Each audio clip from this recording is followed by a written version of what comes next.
Dealing with an accident and injury claim can be overwhelming. Let Phillips Law Firm fight for you. We understand the pain and suffering, and we're here to guide you through. Call 1-800-JUSTICE today for a free case review, or visit justiceforyou.com and let Phillips Law Firm help you on the road to recovery.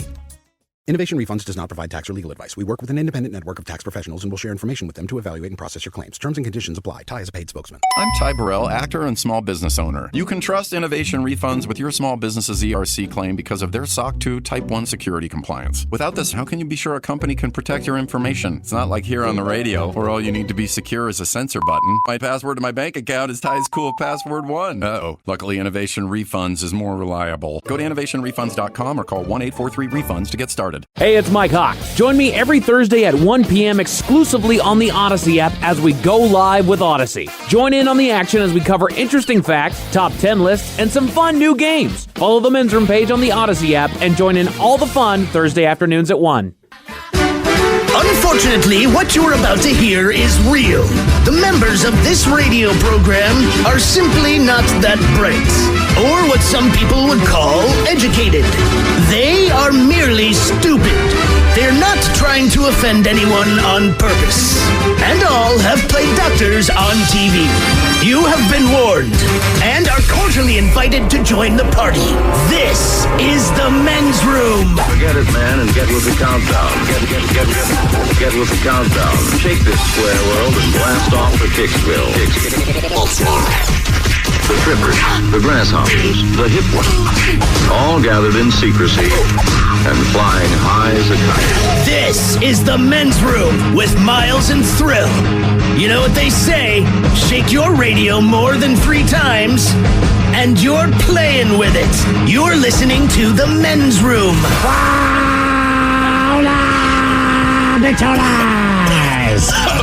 And away we go. Welcome to Season 18, episode number 3,923. There it is. Along with Steve the Thrill Hill, the Chad Smith, and Mike Hall. Montgomery! And you are the Men's Room. There we go.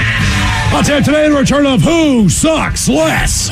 We will play Profile This. Plus headlines, the Men's Room shot of the day, fun with listener emails, and everyone's favorite, TV Time with Tim. Clack, clack. Drinking it, drunk. All right, here we go. Only in Canada can you be charged being drunk and paddling a canoe.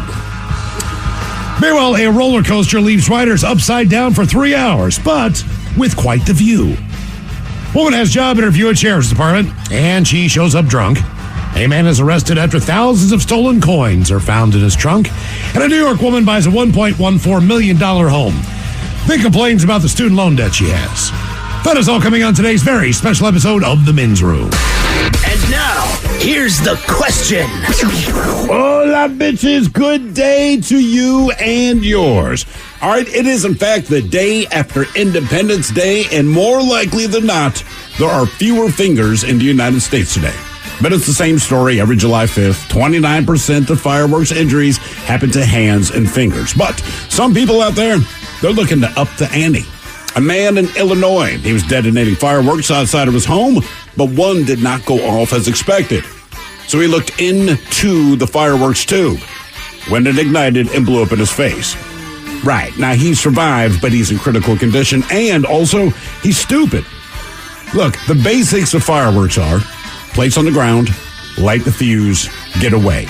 Even a 7-year-old kid knows that much. In fact, a 7-year-old in Florida, he proved that when he did exactly that. Now, unfortunately, he didn't do it outside. So his apartment complex caught on fire when it detonated on his ceiling. The 4th of July, of course, isn't the only time that we hurt ourselves. Your job, that provides all kinds of opportunities to do yourself harm. Even if you sit in front of a computer keyboard all day. In that case, you have one of the jobs most likely to cause carpal tunnel syndrome, along with carpenters, drivers, assembly line workers, and, as we all know, pig milkers. What's a pig milker? That would be the person who, quote-unquote, milks pigs for their semen. How do they do it? This story might explain it. It is a job, and a woman in Australia did it for 3 years, and she developed severe carpal tunnel. Just let that sink in. It's kind of like playing catch. But she actually says that you hold it still and the pigs do the moving, which begs the question, how do you get carpal? Either way, she milked pigs for 3 years, got carpal tunnel. Now, look, I do feel bad for her. but I'd like to meet her if she's available. And then there's landscaping. Ted, you did this. The most common injuries are falls, cuts, electrical burns, chemical burns, hearing damage, and on rare occasions, severing your own penis with a weed whacker and bleeding out. Now, admittedly, I should not laugh. Admittedly, this does not happen a lot, but it happened to a man in Thailand over the weekend. He was doing his job, the little cord on the weed whacker hit him right in the D. He ended up bleeding out. He is no longer with us. That is not a danger they tell you with landscaping, but just understand that's a real danger because it actually happened. But today, we're going to talk about injuries. What better day than July 5th, right? I mean, come on, man. A show of stubs who had a great 4th of July last night. Damn. I mean, this is the day. If you work in the ER, if you're working in the fire department, I would assume these are two of the busier days out of the year that you can count on. So today, we have a real simple question. Who got hurt doing what? Be part of the big show. Call 206-803-ROCK. You can like the Men's Room on Facebook, follow us on Twitter and Instagram at Men's Room Live, and send those emails to the Men's Room at KISW.com. The Judd & Black Labor Day sale has been extended through September 13th. Save up to 50% off on top brands like Maytag, LG, GE, and Frigidaire. Save over $2,000 on Frigidaire Gallery refrigerators, $450 off KitchenAid dishwashers, and over $900 off GE range and microwave hood combos. Plus 0% financing for 18 months OAC. Come shop the extended Labor Day sale and experience the Judd & Black difference. Judd & Black, your hometown appliance store. Online at juddblack.com. Debauchery rolls on. You're listening to the Men's Room with Miles and Thrill. 99.9 KISW. Home of Charles, away we go. Welcome to Season 18, episode number 3,923. What a large and in charge program we have for you today. Guaranteed future repeat on this beautiful Wednesday. Exciting return of Who Sucks Less. Steve, I don't know how you do it. Each and every week you find people in the news are kind of doing some messed up stuff. It's tough, man. It's Take tough. those three stories and figure out of the three, which one sucks the least. How are we looking this week? You know what? I'll just say this. All of them have something in common. We will call this the parenting edition of Who Sucks Less. So it's the bad parents. Yeah, I mean, you know. I read one a couple weeks ago that blew my mind about a woman who decided to take a little vacation, but I'm sure that might be included in the... one to left her kid? No, she's not in this one because that's too easy. All right. I mean, it's just like, damn, man. What was it, like 10 days? It was 10 days. She went on vacation. Nothing wrong with that. And her kid, was at least less than 6, maybe. It was not a big... Yeah, I left the kid at home for 10 days. Okay. But she went on vacation. I hope it was nice. Came back, and then she was arrested. Where she's going to have a longer vacation away from her kid. Oddly enough. Yeah, good times. Who Sucks Less is coming up. What else do we have for you today? We have props from the extended weekend there on the Men's Room Happy Hour. If you don't have the Odyssey app or you haven't checked out the Happy Hour, do so. Download that app. It's absolutely free. Search for the Men's Room page. You will find all things Men's Room on there. Hopefully you got a chance to catch up on some podcasts over the weekend, or maybe you checked out the Men's Room radio channel, which is our own music channel, as well as our daily podcast, The Podcast, Megacast, Greatest Story Never Told Podcast, our weekly Best Of Podcast, the Daily Podcast. Oh, by the way, every time you listen, do yourself a favor and sign into the Odyssey app. That way, for every hour that you listen on the Odyssey app, let's say you listen for the whole show today for whatever reason, maybe you're sick in the head, you'll be entered 4 times. So each hour gives you a different entry. And this week we have the Disturbed tickets, part of the Disturbed Unstoppable Can Crush Your package. As Disturbed coming to White River on July 16th. This includes premium tickets, a barbecue, a bar, a laminate, all kinds of cool stuff on there. So definitely sign in when you listen to the Odyssey after your chance to win some cool tickets. Oh, what else do we have? Oh, man, we're only a couple days away from the Men's Room World Tour. Stop number 3 this Friday, 2 to 6. We do the show live along with you at Elysian Fields. I believe Elysian Fields are going to open the doors on Friday around noon. Okay. As they get set for the weekend festivities down there. Our show goes live at 2 o'clock. You can be part of the show. Get involved with the studio audience down there. We will have the sausage from Uli's Famous Sausage. Yes, we will. We will have the Men's Room Roasted Red Salsa from San Juan Salsa. Yes, and, of course, Nice. lots of Men's Room Original Ale from our friends down at Elysian Brewing. So stop by Elysian Fields for our live broadcast and Men's Room World Tour. Stop number 3, Friday from 2 to 6. hopefully get a chance to stop on by the stadium. There's a lot of different stuff going on down there for the weekend. So, hopefully you get a chance. It's a little busy. Yes, it's going to be a little busy for sure. It's going to be a little crazy down there, but it's going to be a good time. My wife's like, look at all the red, white, and blue in the parking garage. I'm like, there's a reason for that. Like, oh, I forgot. Yeah. Speaking of red, white, and blue, fireworks were pretty cool last night. Got a chance to check those out in South Lake Union. It looked like at times a lot of the fireworks were really low. I was thinking we were going to get another one of those scenarios where one of the docks down there might catch on fire, one of the old wooden structures. Yeah, no offense. That was the best fireworks display I've seen when the barge blew up. Oh, the whole Seriously, thing. You've never seen anything like it. We didn't know the barge had blown up at the time. We were just like, damn, look at that. It's like they're firing them all at once. And we find out the next day. Mm-hmm. Yeah, they fired them all at once. I didn't feel like going. I'll be honest, man. The kids, it was a great day outside. Most of this long weekend, I spent reading. Just sit outside and read. Like, just leave me the hell alone. But yesterday, they're like, hey, July 4th, we want to see fireworks. So we took them to the beach instead. We thought they'd forget about the fireworks. At this point, we are, like, form-fitted into the sofa, drinking a beer. It's about 9:30. The kids are like, we want to see fireworks. Like, God damn it. So we found a different location where we had a clear line of sight to Gaswork Parks. About 2,000 people there, but not crowded. The place is big enough, but it was great. Yeah. It was a great show, and people did, ooh, ah. So at the end of it, though, my son looks at me and he just goes, why's everyone oohing and ahhing? They came to a fireworks show. What did they think was going to happen? And I just looked at him and I'm like, don't be me. Right. Don't be me. Right. You're too young to start acting like me. But he's like, Jesus, of course. And of course, you got the pre fireworks that go on in your neighborhood. You love those neighbors. And then you have the late nighters. They're still up drinking beer till 3:00 in the morning, just blowing crap up randomly in your neighborhood. Now 3:30 for me. When I was growing up, my next door neighbors. You only saw this guy once a year. That was the 4th of July, and their 4th of July picnic and barbecue they had. His name was Uncle Bob, and Uncle Bob was the Uncle Bob. Uncle Bob. He's no one's uncle, but he's everyone's uncle. I don't know what Uncle Bob was up to, but he always made a trip down somehow one way or another to come up through South Carolina where you could buy legal fireworks. Maybe it was North Carolina, wherever the hell he was on the 95 corridor. He would fill his trunk up with fireworks and bring them to my neighbor's house. And basically, there were 2 levels of fireworks. There were fireworks that the adults could light off. There were fireworks that the kids could light off. Called sparklers. Sparklers, snakes, easier things with longer wicks. I know, but sparklers were lame. I'm sorry, even as a kid. Like, let me rephrase that. If it was not July 4th and someone handed you a sparkler, the sparkler was very cool. Right. When it was July 4th and I see that you clearly have munitions, which as a young boy, I'd much rather be involved with, handing me a sparkler, it's like, this is like in a participation ribbon. Yep. So Uncle Bob, he's got it set up in a pretty safe location. He's going to do his thing. So it's adult firework time. We've done our stuff with the sparklers and everything else early on, the little spinners and the whatever they were, M40s, M60s, M80s, just loud blow. Those little spinner things, man. I always hated those. Those always 2 or 3 feet off the ground. Yeah, and then sometimes they just shoot off. They did. And this is what kind of happened to Uncle Bob. The very first thing that he lit off one year, whatever he lit off blew up in his hand. All right. And couldn't really tell the damage of it too much because we were all kind of a little bit farther back. This thing, though, shoots, as you said, Ted, sideways, goes into the field where the high grass is, where I killed the bunnies. Starts, it's exactly where it went. And then that family of bunnies lit on fire. Starts the hillside on fire. Yeah. Miles goes over there to kill bunnies. Uncle Bob lights it on fire. All right, so what's worse, decapitation or being burned to death? Just saying, you and Uncle Bob got a thing for the bunnies in that field. Yeah. Well, the grass is about 2-3 feet high, so it goes up. I mean, it's going up fast.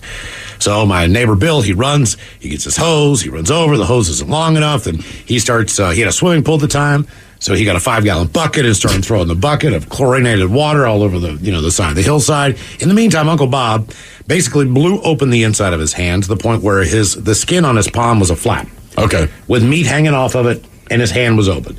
So you've got the ladies tending to Uncle Bob and his hand. You got the guys trying to put out a brush fire on the side of a hill, which is right in between both of our homes. And that was the end of the firework display because no one else felt comfortable lighting off his stuff because no one else was. But you mean that night? That was it. It was the first thing. Well, also when somebody gets injured, you can't be like, party on. But also the hillside's kind of still on fire. So we had to figure out a way to put it. And that was eventually put out. They connected 2 hoses together, got enough room out there where they could actually put out the fire in it. So that was one thing. And then Uncle Bob having to go to the hospital. That was another thing. But that was basically the end of the fireworks display for the night.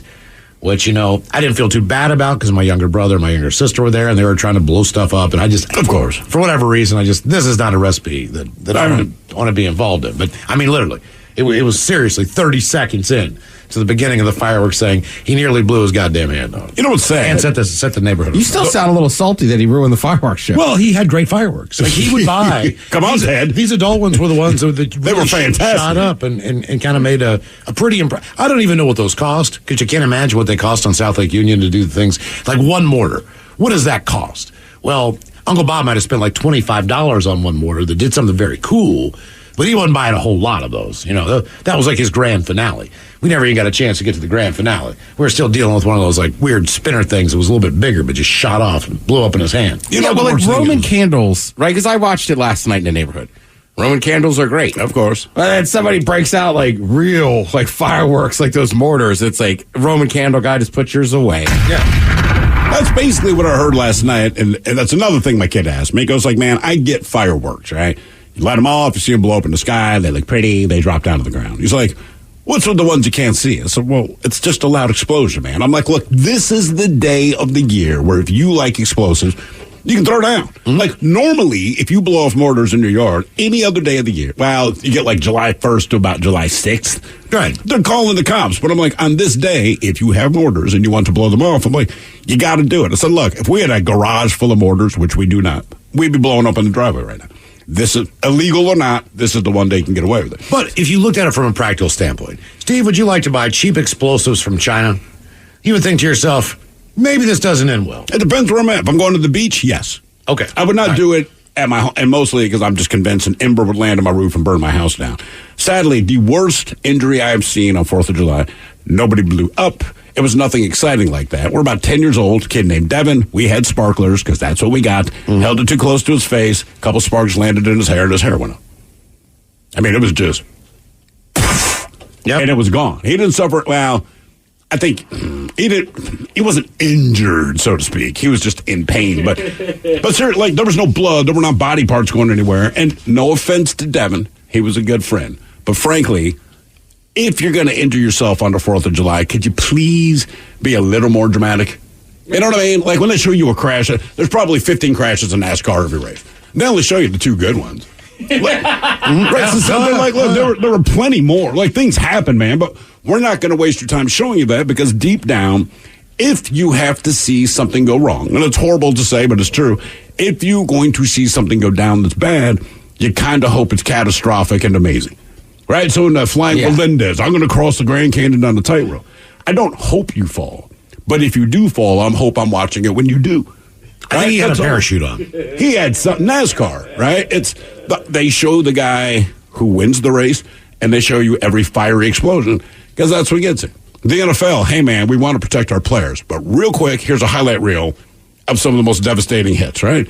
Hockey, show the fire. If you show hockey.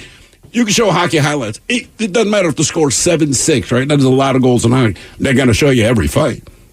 So kind of the same thing with my friend Devin. It's like, look, I'm not ill-willing you, but if you're going to be the person that screws up, like, you got to lose a body part, man. Just watching your hair go up is just funny.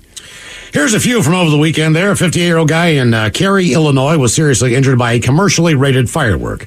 He was setting them off outside, thought one was a dud, so he stared down the tube to see what was up. And it went off. Hit him in the face. Why would you stare down the tube, even if you think it's a dud? Just as an adult. To see if there's still a spark down there?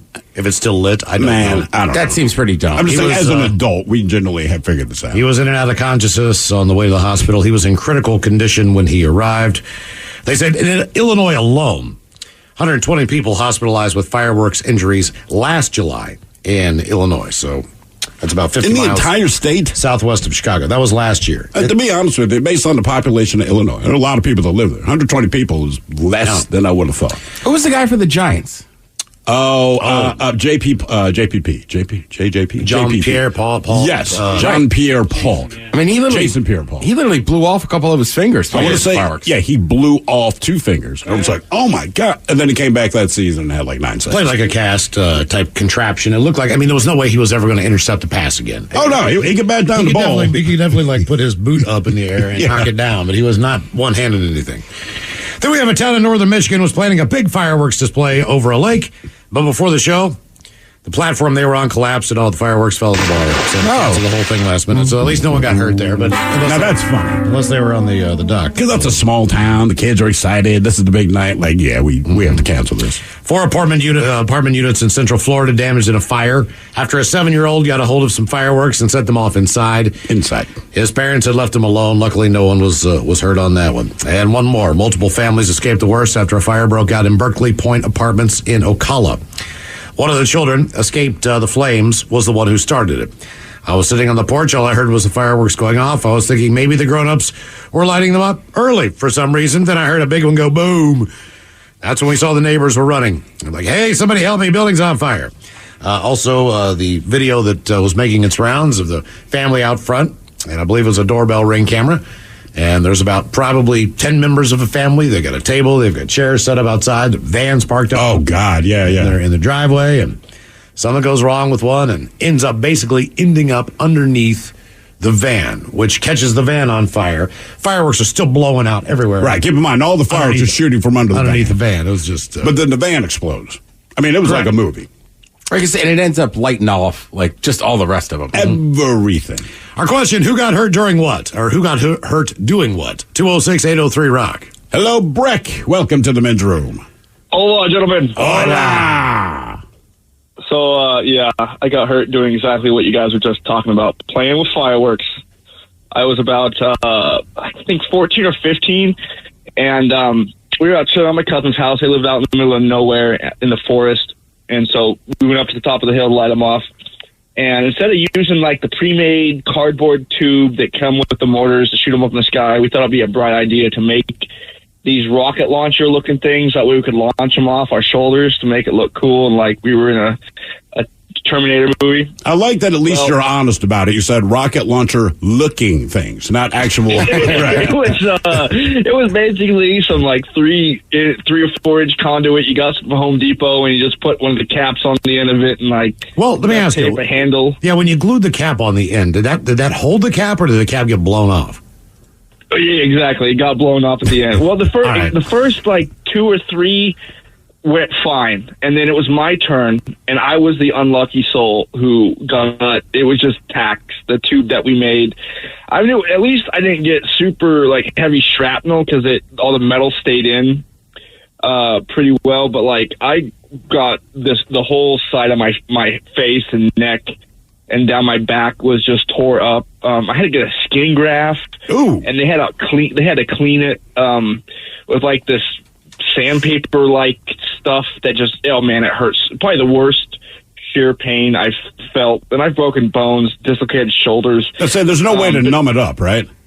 Oh no, and there was like no anesthetic at all. I could not have any anesthetic. And I mean, they can't like give you morphine or something. Like, look, man, I know you can't give me anesthetic, but can you dull the pain? Can I hit a joint? No, I think that's probably 100%. I was awake, feeling every time the doc took that sandpaper crap and just scraped my skin off. And how long did it take, that part? Oh man, 2-3 hours. Jeez, man. That's why people who get burned, man. It's like, right, living hell. And then when you got a skin graft, did they take the skin from where? Where did it come from? The back of my leg. On the lower side of the thigh. Now, did they ask you where you want it from, or did they make a recommendation? Oh, honestly, I don't know. Maybe my dad. Because I'd be like, take it off my ass. Mm-hmm. Just, it's the fattiest part of my body. Circumcise me, man. Great day for circumcision, brother. I knew I kept this extra skin for a reason. I got made fun of my whole elementary years, but now, man, it's coming in handy. Look at this. See, I told you. Where do they get it from? Oh, it's my foreskin. Don't think that hasn't happened. Oh, like, hey, man, you mind if we just circumcise? Dude, look, this is where your skin is. You got some extra. It's like a spare tire. You got a flat, man. Who got hurt during what? 206-803-ROCK. At BECU, we're proud members of the 12 community. Jersey casual dress code on Blue Fridays, hoarse voices on Monday mornings, and flying that 12 flag every day of the week. We know how much 12s love to show their pride, because we do too. That's why we give our members a chance to show their 12 pride with every purchase. So join us and get the Seahawks Debit MasterCard from BECU, the official card of 12s everywhere. BECU, power in people. Membership required. Restrictions apply. Federally insured by NCUA. 99.9 KISW. The shenanigans continue. This is the Men's Room with Miles and Thrill. Who got hurt doing what? 206-803-ROCK. Hello, Dave. Welcome to the Men's Room. Hey, guys. Hola. So back in the day, we'd take sparklers and, the old metal ones, and you wrap them up real tight with electrical tape, and you make a bomb, essentially. Yeah, the sparkler bomb. Yeah, and so we made a huge one out of about, 30 packs or so, and we lit it, and didn't go off. And so I walked up to it, being a dumb kid, and it went off, and the wire wicks, 2 of them went into my eye. Oh, man. Yeah, and I ended up, it kind of like popped my eye like a grape. I ended up losing my Jesus, God, man. Okay, so how long have you been one-eyed? Well, see, I'm 37 now, so way over 20 years. Okay. Can you do 3D stuff? Well, no, if you go, if it's a movie in 3D, right, blah, blah, blah, so it doesn't, you have to have both eyes for that. Okay. Yep. When you said it popped like a grape, were you, look, that's a very disturbing thing. Were you conscious of the pain at the time? Well, at first it freaked me out, and I turned. Well, and my buddy was like, dude, it's in your eye. And in a panic, I just pulled them both out.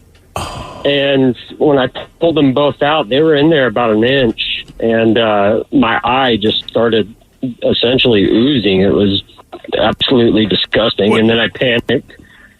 When you say it ooze, what colors ooze? I'm sorry to keep asking this, but you're one of the few people I know whose eyes have in fact popped like a grape.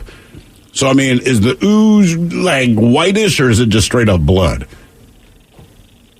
I saved my eye, but it went right into my retinas. And when it went into my retina, it actually turned about 1/8 of an inch. And so when I went to yank them out, it just kind of destroyed my eye. It just kind of ripped it all into shreds. So did they remove what was left of your eyeball? Yeah. Okay. Yeah, I have no eye now. Do you have a glass eye? I do have a glass eye. I got a few of them, yeah. How many do you have? 35. Okay. What is the point of it? What's the difference? So just different colors, and some of them are like half eyes. Other ones are full eye. Okay. Yeah. If you put in the full eye backwards, would it look like you just have no iris? Yeah. So have you ever done that to freak people out on Halloween? Yeah. Yeah, I do it to my kids all the time, and they freak out. What about, okay, you gotta have a little fun with is it your right eye or your left eye? It's my left. Okay, how hard is it when you're driving as far as rear view mirror or side mirror or blind spot? No offense, blind spots. Honestly, luckily it happened. I learned to drive with one eye, and you'd be surprised, man. Over time, it just kind of... It's just natural. You get used to it. So what is the one day-to-day thing that we would never think, Never sing a wet willy. Right. But what is the one task that is just a little bit weird? Washing it out. You got to wash out the socket. What do you wash out a socket with? Is it a Q-tip? How does that work? No. Basically, those, what is it? Essentially those neti pots. Okay. Yeah. It's one of those, but it's the one that you squeeze, and it just kind of shoots the water up. It's basically like a saline. And then you just wait for it to, does it rinse itself out, essentially hang your head over the sink and wait for it to rinse out? Yep. And how long does that process take? Oh, 30 seconds. Not long at all. Now, is that part of I'll take a shower, shave, and all that is part of your daily process, like brush my teeth, rinse out the eye socket? Yes, of course. And you said you have 35 eyes, different colors and all that. Do you have certain eyes for different occasions? I know it sounds stupid, but my grandmother used to wear wigs, right? And if we're going to a wedding, she had one wig. If it's a funeral, she had a different wig. So, I don't know, one of your kids is getting married. Is there a special, this is my fancy eye? Yeah, anything special like that, my kids don't want to get embarrassed, I put on my regular eye color, blue eye. This is the regular. Yeah. Dad, come on, man. This is my graduation. Just wear the regular eye. Have you ever been to any of our events? No. Okay, please show up sometime so we can just bring you up on stage and we'll say like $20, man.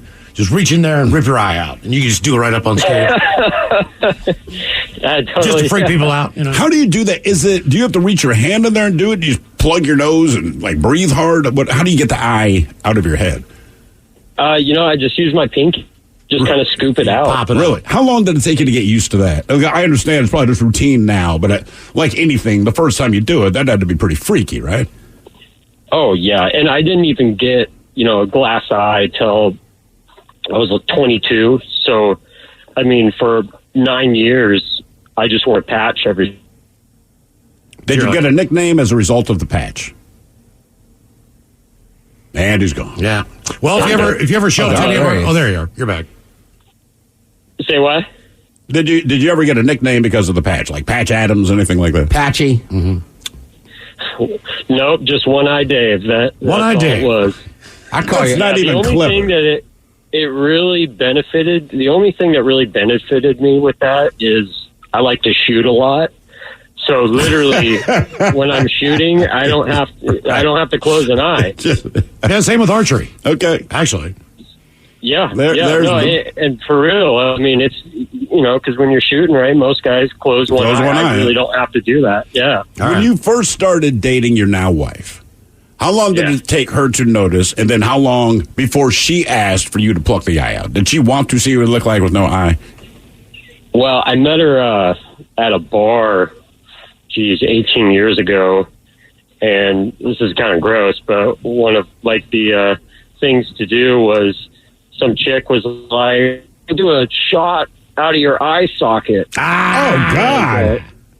Yeah, and that was really a bad idea. I was pretty drunk, and they poured tequila in it, and it was the worst pain I've ever felt in my life. I bet. Oh, wow. I'm guessing the pain was instant as well.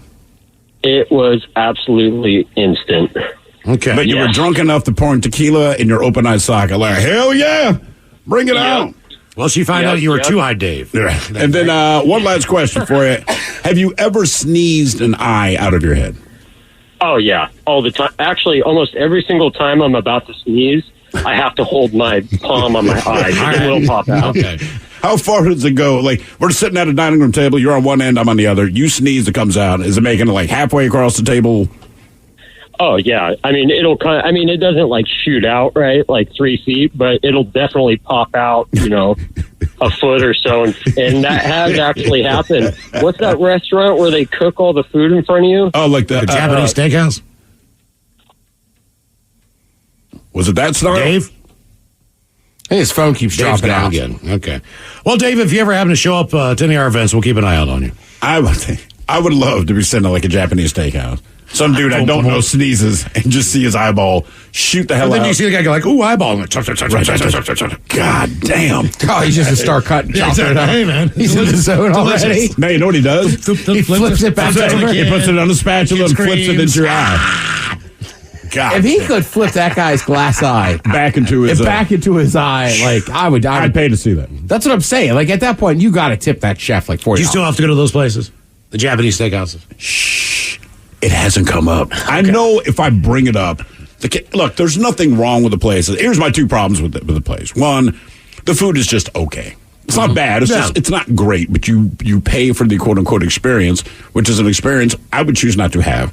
But the kids love it, so you take them. But the thing is, once the chef gets, I don't know, a piece of shrimp or whatever the hell it is he's going to flip at you, it doesn't matter if you say, bro, I don't want to play this game. It's coming at you anyway. Correct. You can protest, but just open your mouth because he's going to shoot it to you anyway. By the way, I will say, I've caught all of mine first try. My son has caught all of them first try. My daughter could, but then she screams and ducks her head. So the chef determines, seriously, maybe she's not the target. And then my wife never catches it. She'll catch it with her face. Never catches it in her mouth. And it's hot. They do that on purpose. They don't do it on purpose, baby. You have to move your head. I caught an oyster to the eye in New Orleans. Oh, in New Orleans. Well, he didn't even want to do it. Might as well toss him one. The guy's like, nah, bro. Nah. He's like, no, come on, man. I can catch it. Nah, dog. That's just not what we do. Come on, man. The guy's finally like, all right. Flips this thing and just like, oh, God. You don't talk about salt to the eye. Yeah. The guy's like, yeah, that's why we don't do that. He's like, no. And Miles just stuck. Come on. Let's do it. Oh, he finally did it. Yeah. Dude, the hibachi places, my buddy, we were in high school. So it's like his parents were paying for it or whatever. Yeah. But his mother specifically is like I don't put butter on like certain amount of stuff. Like I don't want any butter on it. Dude stopped paying attention. He loads up a shrimp. It's got a whole hunk of butter on it. And she had been like, don't flip stuff at me. He just flips it. She's wearing a nice like white cashmere sweater. No. That thing just landed right on her. Yeah, look, I can say you can protest, but they're going to flip it to you. Just try to catch it. Who got hurt doing what? 206-803-ROCK. Hello, Melissa. Welcome to the men's room. Hola, bitches. Hola. Long-time listener, first-time caller, and this was the prompt for me. Oh, my gosh.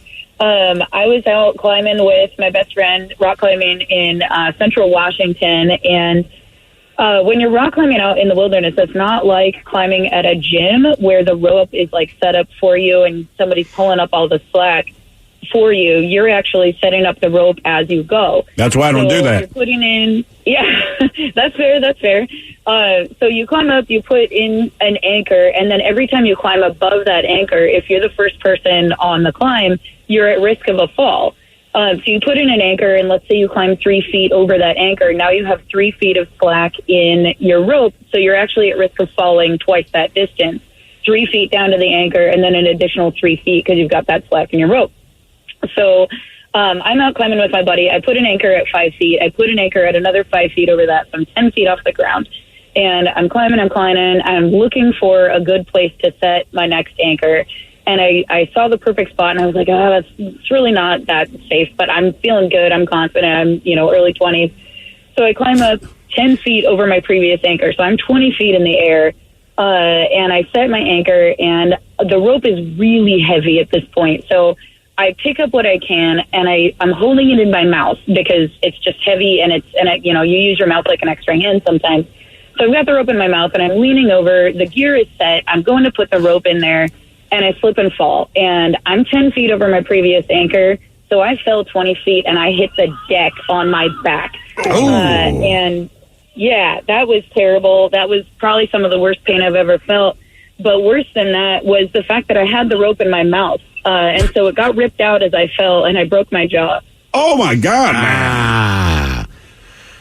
How long was your jaw wired shut? So here's the thing. I was in my early 20s, and this was before the Affordable Care Act was passed, and you could stay on your parents' insurance. So I didn't have any health insurance, so I didn't actually go to the doctor for it until it was basically too late to get it wired shut. Were you aware or at least concerned that perhaps you'd broken your jaw at the time? That was the least of my worries. I had actually just finished EMT training like a couple months before. So my main concern at the point was like head injury or something, or a back injury. So I was more concerned about that. I mean, that's fair, but say like the next day, 2 days later, how limited was your ability to use your jaw in the days that followed? Oh, I was so tired and in so much pain, it didn't dawn on me until like a week after that my face was bruised and purple. Okay. Let me ask you this. As far as the climbing etiquette is concerned, are there pins still up there from other climbers? Is it your responsibility to get those pins out on the way down? Are there some anchors in there that you can use? Or do you even trust those anchors? This was totally my fault. It was my error.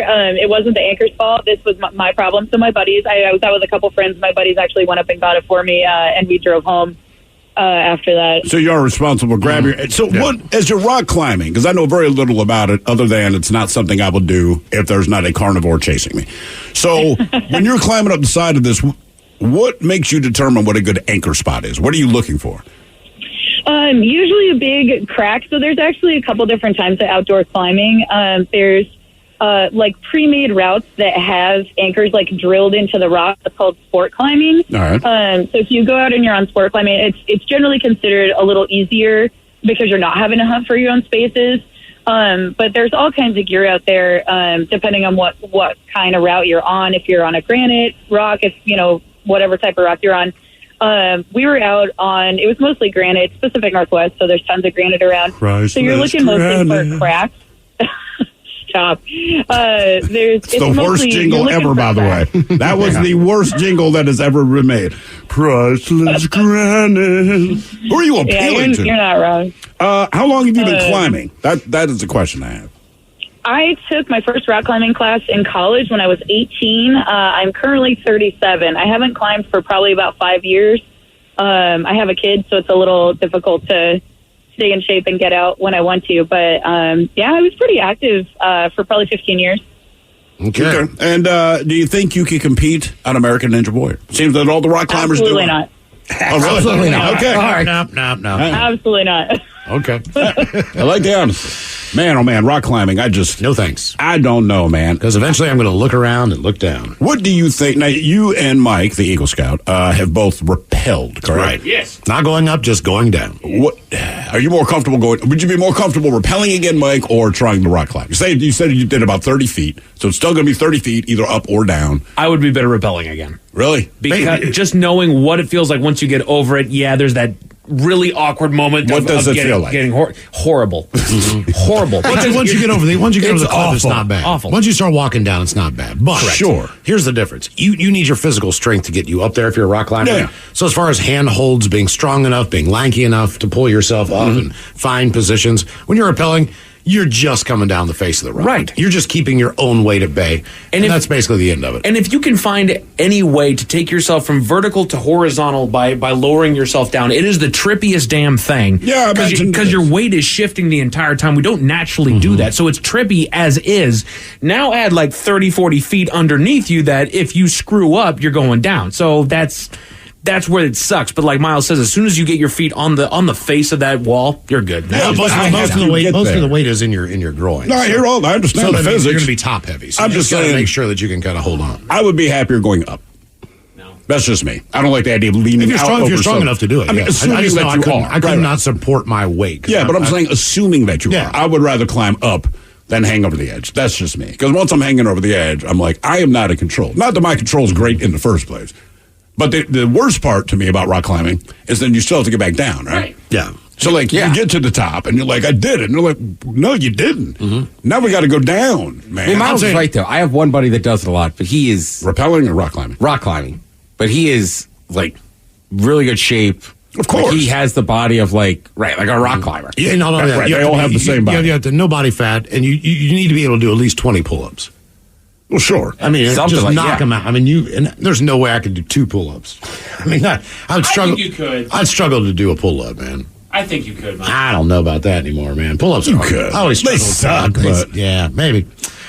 Who got hurt doing what? 206-803-ROCK. Hi, this is Tom Borthwick, the Diamond King. We have a huge selection in store, 10 times most places in Whatcom County. We have over 100 certified large diamonds in stock. We have trained staff that went to jewelry school. We offer huge discounts all the time, every day. We have 3 jewelers in our store. We want you to save time. We gift wrap everything and treat you kindly with knowledge. Thank you for shopping a family-owned small business that supports 9 families. We donate to over 50 charities per year. Thank you for being our customer, Borthwick Jewelry. Are you dealing with a personal injury? Don't go it alone. Turn to the experienced team at Phillips Law Firm. Their attorneys have helped thousands of clients get the compensation they deserve. Call Phillips Law Firm now. Call 1-800-JUSTICE or visit justiceforyou.com. Innovation Refunds does not provide tax or legal advice. We work with an independent network of tax professionals and will share information with them to evaluate and process your claims. Terms and conditions apply. Ty is a paid spokesman. I'm Ty Burrell, actor and small business owner. You can trust Innovation Refunds with your small business's ERC claim because of their SOC 2 Type 1 security compliance. Without this, how can you be sure a company can protect your information? It's not like here on the radio, where all you need to be secure is a censor button. My password to my bank account is Ty's cool password 1. Uh-oh. Luckily, Innovation Refunds is more reliable. Go to innovationrefunds.com or call 1-843-REFUNDS to get started. What's up? It's your boy, the Ted Smith. Thanks for listening to the Men's Room Daily Podcast. Want more? Check out the greatest podcast in all the land, The Podcast. Be sure to subscribe and listen to a brand new episode every Tuesday night. 99.9 KISW. We return to the men's room with Miles and Thrill. Here is a interesting way of injuring yourself. A woman whose job it was to milk pigs for their semen says a crippling wrist injury she suffered on the job has left her unable to work.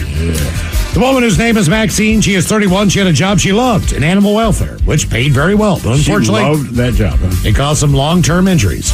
She started her job collecting pig semen for breeding top-quality pork at the age of 18. But by 21, it had caused serious injuries in both of her wrists. Two at a time, Miles. Apparently, 10 years later, she is still suffering from ongoing pain, which has required major surgeries and prevented her from working in other fields, such as being a florist, a dry cleaner, or doing demolition. She says, I actually enjoyed working at the farm. The actual semen collection stuff isn't all that exciting, she told the Daily Mail in Australia. The wrist injury was caused by having to hold the penis still, as the pigs move around quite a lot. I like how that works, man. Like, look, they all figured out, I'm just going to hold it. You make it work. Like a lot of 13-year-olds, at first she started using her right hand. And then her manager suggested switching to the left after the right hand became very sore. But the pain continued and was so severe that Maxine was crying in agony while sweeping the floor one day, so her manager suggested maybe go to the doctor. After that, her employer moved her out of semen extraction and into the lab, but years later, her wrist still hurt terribly. She's now investigating legal action against her former employer. She was thankful to her manager at the time, though. She encouraged her to make a work cover claim, but she now wants to warn other young workers to be careful not to overwork in this industry. The pigs are like, shut up! Yeah, the pigs are like, no, why would you say that? I was doing so much damage to myself by trying to keep up with the workload. It's created a long-term injury. I'll never be able to go back to physical work. It changed my whole outlook on my life, my ability to work. There's no chance I can earn enough from working to buy a house. At this point, though her situation is obviously very serious, Maxine can understand why people might be amused by how it happened. No. Well, it's quite funny because I did ruin my hands by wanking pigs, and that is hilarious no matter how you speak of it. This is absolutely ridiculous. It is legitimately how I hurt myself. What a ridiculous way to do it. Agreed. By the time her injury started to stabilize, she was no longer getting work cover payments, so she found a new job, but it did not go as planned. While working as a dry cleaner for a few months, she suffered a flare-up again, different wrist injury. She has gone through rehabilitation many times. She says it not only affects her ability to work, but also everyday tasks that most people take for granted. So our question, who got hurt doing what? 206-803-ROCK. No offense to her, and I feel bad for her, but if you're going to suffer a long-term injury from milking pigs for semen extraction, wouldn't you assume the carpal tunnel syndrome is going to be right? Because that's all you're doing. You know what I mean? It's not like they have a pig fleshlight and you go empty it. I mean, like you manually stimulate these pigs. I don't want to know the trick of that. I'd also have to think that these pigs, you know, the first time she does it, they don't know who she is. They don't know why she's there. And then they do this. I would think every day that she shows up, these pigs are lining up to see her. What if you're... They got to be pumped. Okay. Like, oh, Maxine is back, man. Well, I don't know why she does it. What if you're dating this woman? She's, 21, 22 years old, and, you know that she works with animals. You know she works... what do you do? On a pig farm. Maybe you haven't gotten that far in the conversation, but the relationship has progressed. Mm-hmm. And maybe, you get a little fidgety one night, and you're like, man, oh, man, this is pretty good. Well, I learned it on pigs. How do you know what the hell you're doing down there? And she tells you what she does for a living. Do you want that anymore? Does that change the Yes. Does that change the dynamic of the relationship? Well, it's a job weird, and it's a pig. But so I don't care. But if she's good, and you just seem particularly good at this craft, right? And she said, well, this is where I learned my trade. What if she did it with 30 dudes every day instead of 30 pigs? So that's exactly what I'm saying. You feel better that it's pigs. It's different. You feel better that it's pigs, man. Like, great. Yeah. What, when you're eating ham? This is fantastic. That'd be a little weird. Bacon? For my fault. Everything that could be a trigger on this could be a trigger. But don't pigs, and I don't know, I've never Googled the image for a pig penis, and I'm not going to now. It's a corkscrew. It's a corkscrew, right? It's a corkscrew, that's correct. So, there you go. Do they just do it the way we do it? Or I want to say that they are the animal on the planet that has the longest finish. Which can last up to like 30 minutes or something. Or 45 minutes. Now, see, so now think about that job now, right? Yeah, it's one thing. If you're doing it with us, like 6 seconds, it's done. But like, you've done what your goal is, but for 30 minutes. Yeah, you're not done. Oh, you're just beginning the process. Like, oh my God. You're just beginning the process. 30 minutes. 30, it can go up to. So just say an average pig goes 18 minutes. That's still a long time to listen to this thing just squealing in delight. And I guess he's still, honest to God, man. And then, is it... Hello, my baby. Do you put it is it in a bottle or something? You know what I mean? I would have to think it's a pretty big container. I would have to think it's something like, like a Tupperware jug. I guess. The pig's producing a lot. All right. Yeah. The pig peanut. That is strange. Yeah. Penis of boar. Oh, good. Yes, that's exactly what it says. Penis of boar. Who wrote this? Tarzan? Mm-hmm. Penis of boar. Man, oh man. Do you think she applied for that job specifically, or do you think she just applied for a job on the farm? No, I know what the pig. And they say, no, listen, we do have a job opening. We call it entry level. We're milking pigs for their semen. Well, how do you do it?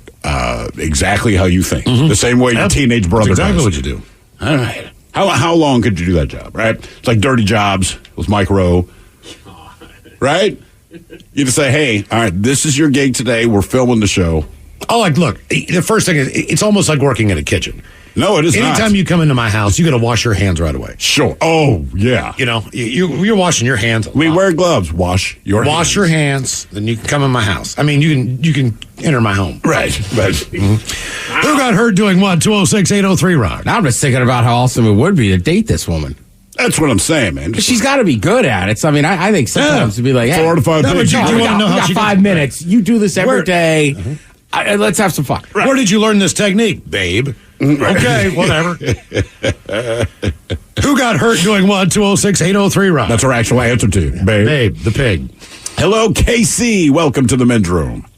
Hola, bitch, hola. Hola. Let me ask you, KC, ever milk a pig?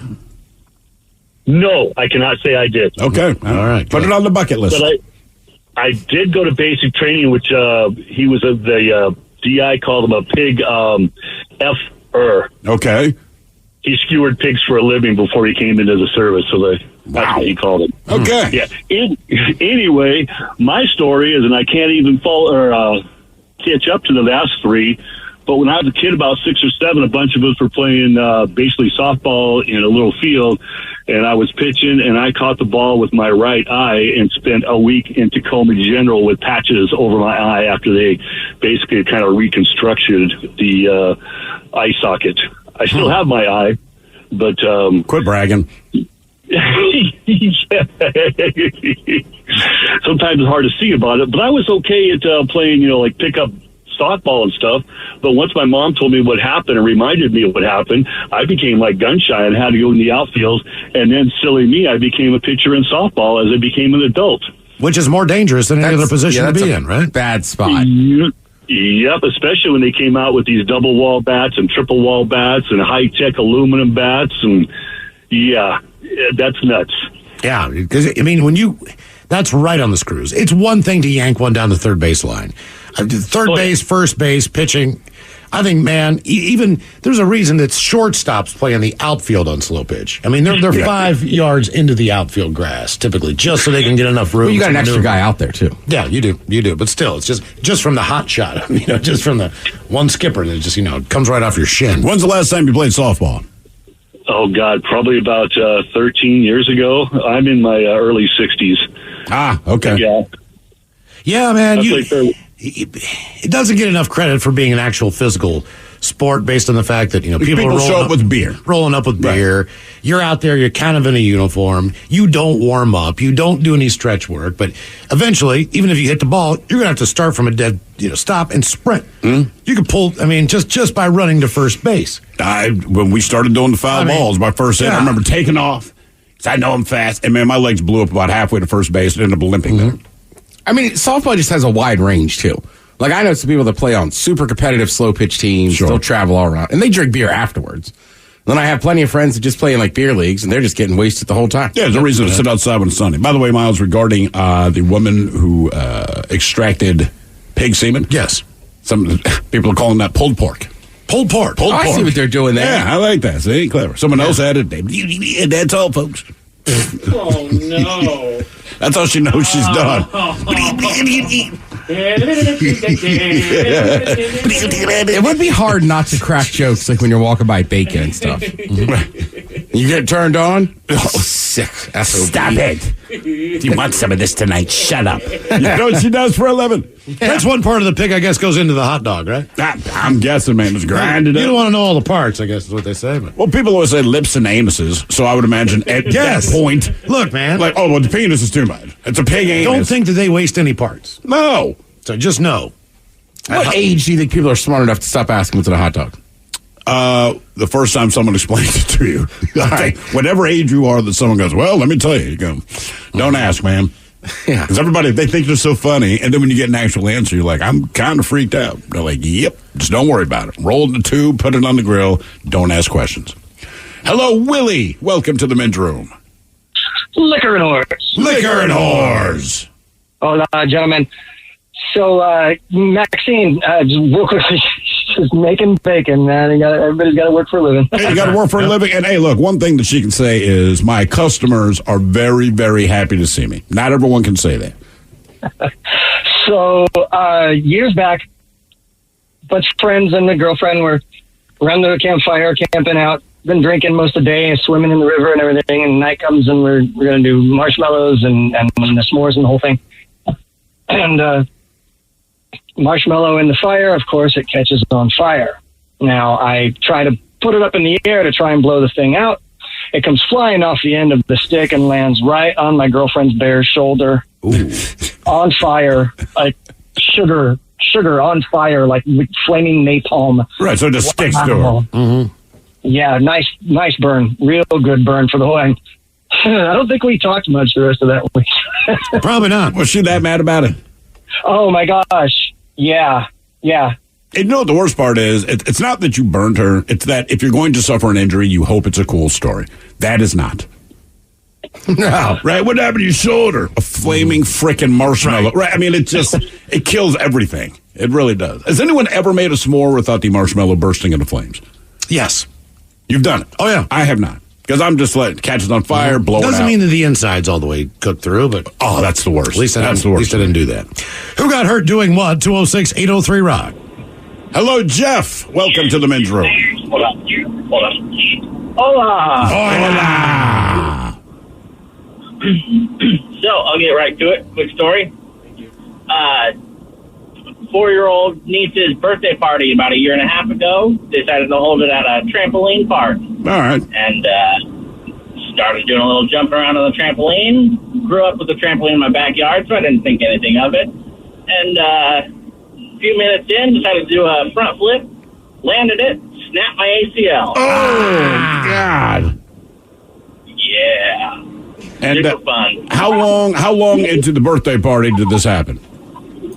I was about 20 minutes in. So you pretty much killed the party off the top. They got like 2 hours there, 2.5, something like that. How much was that rehab, or how long did that take? A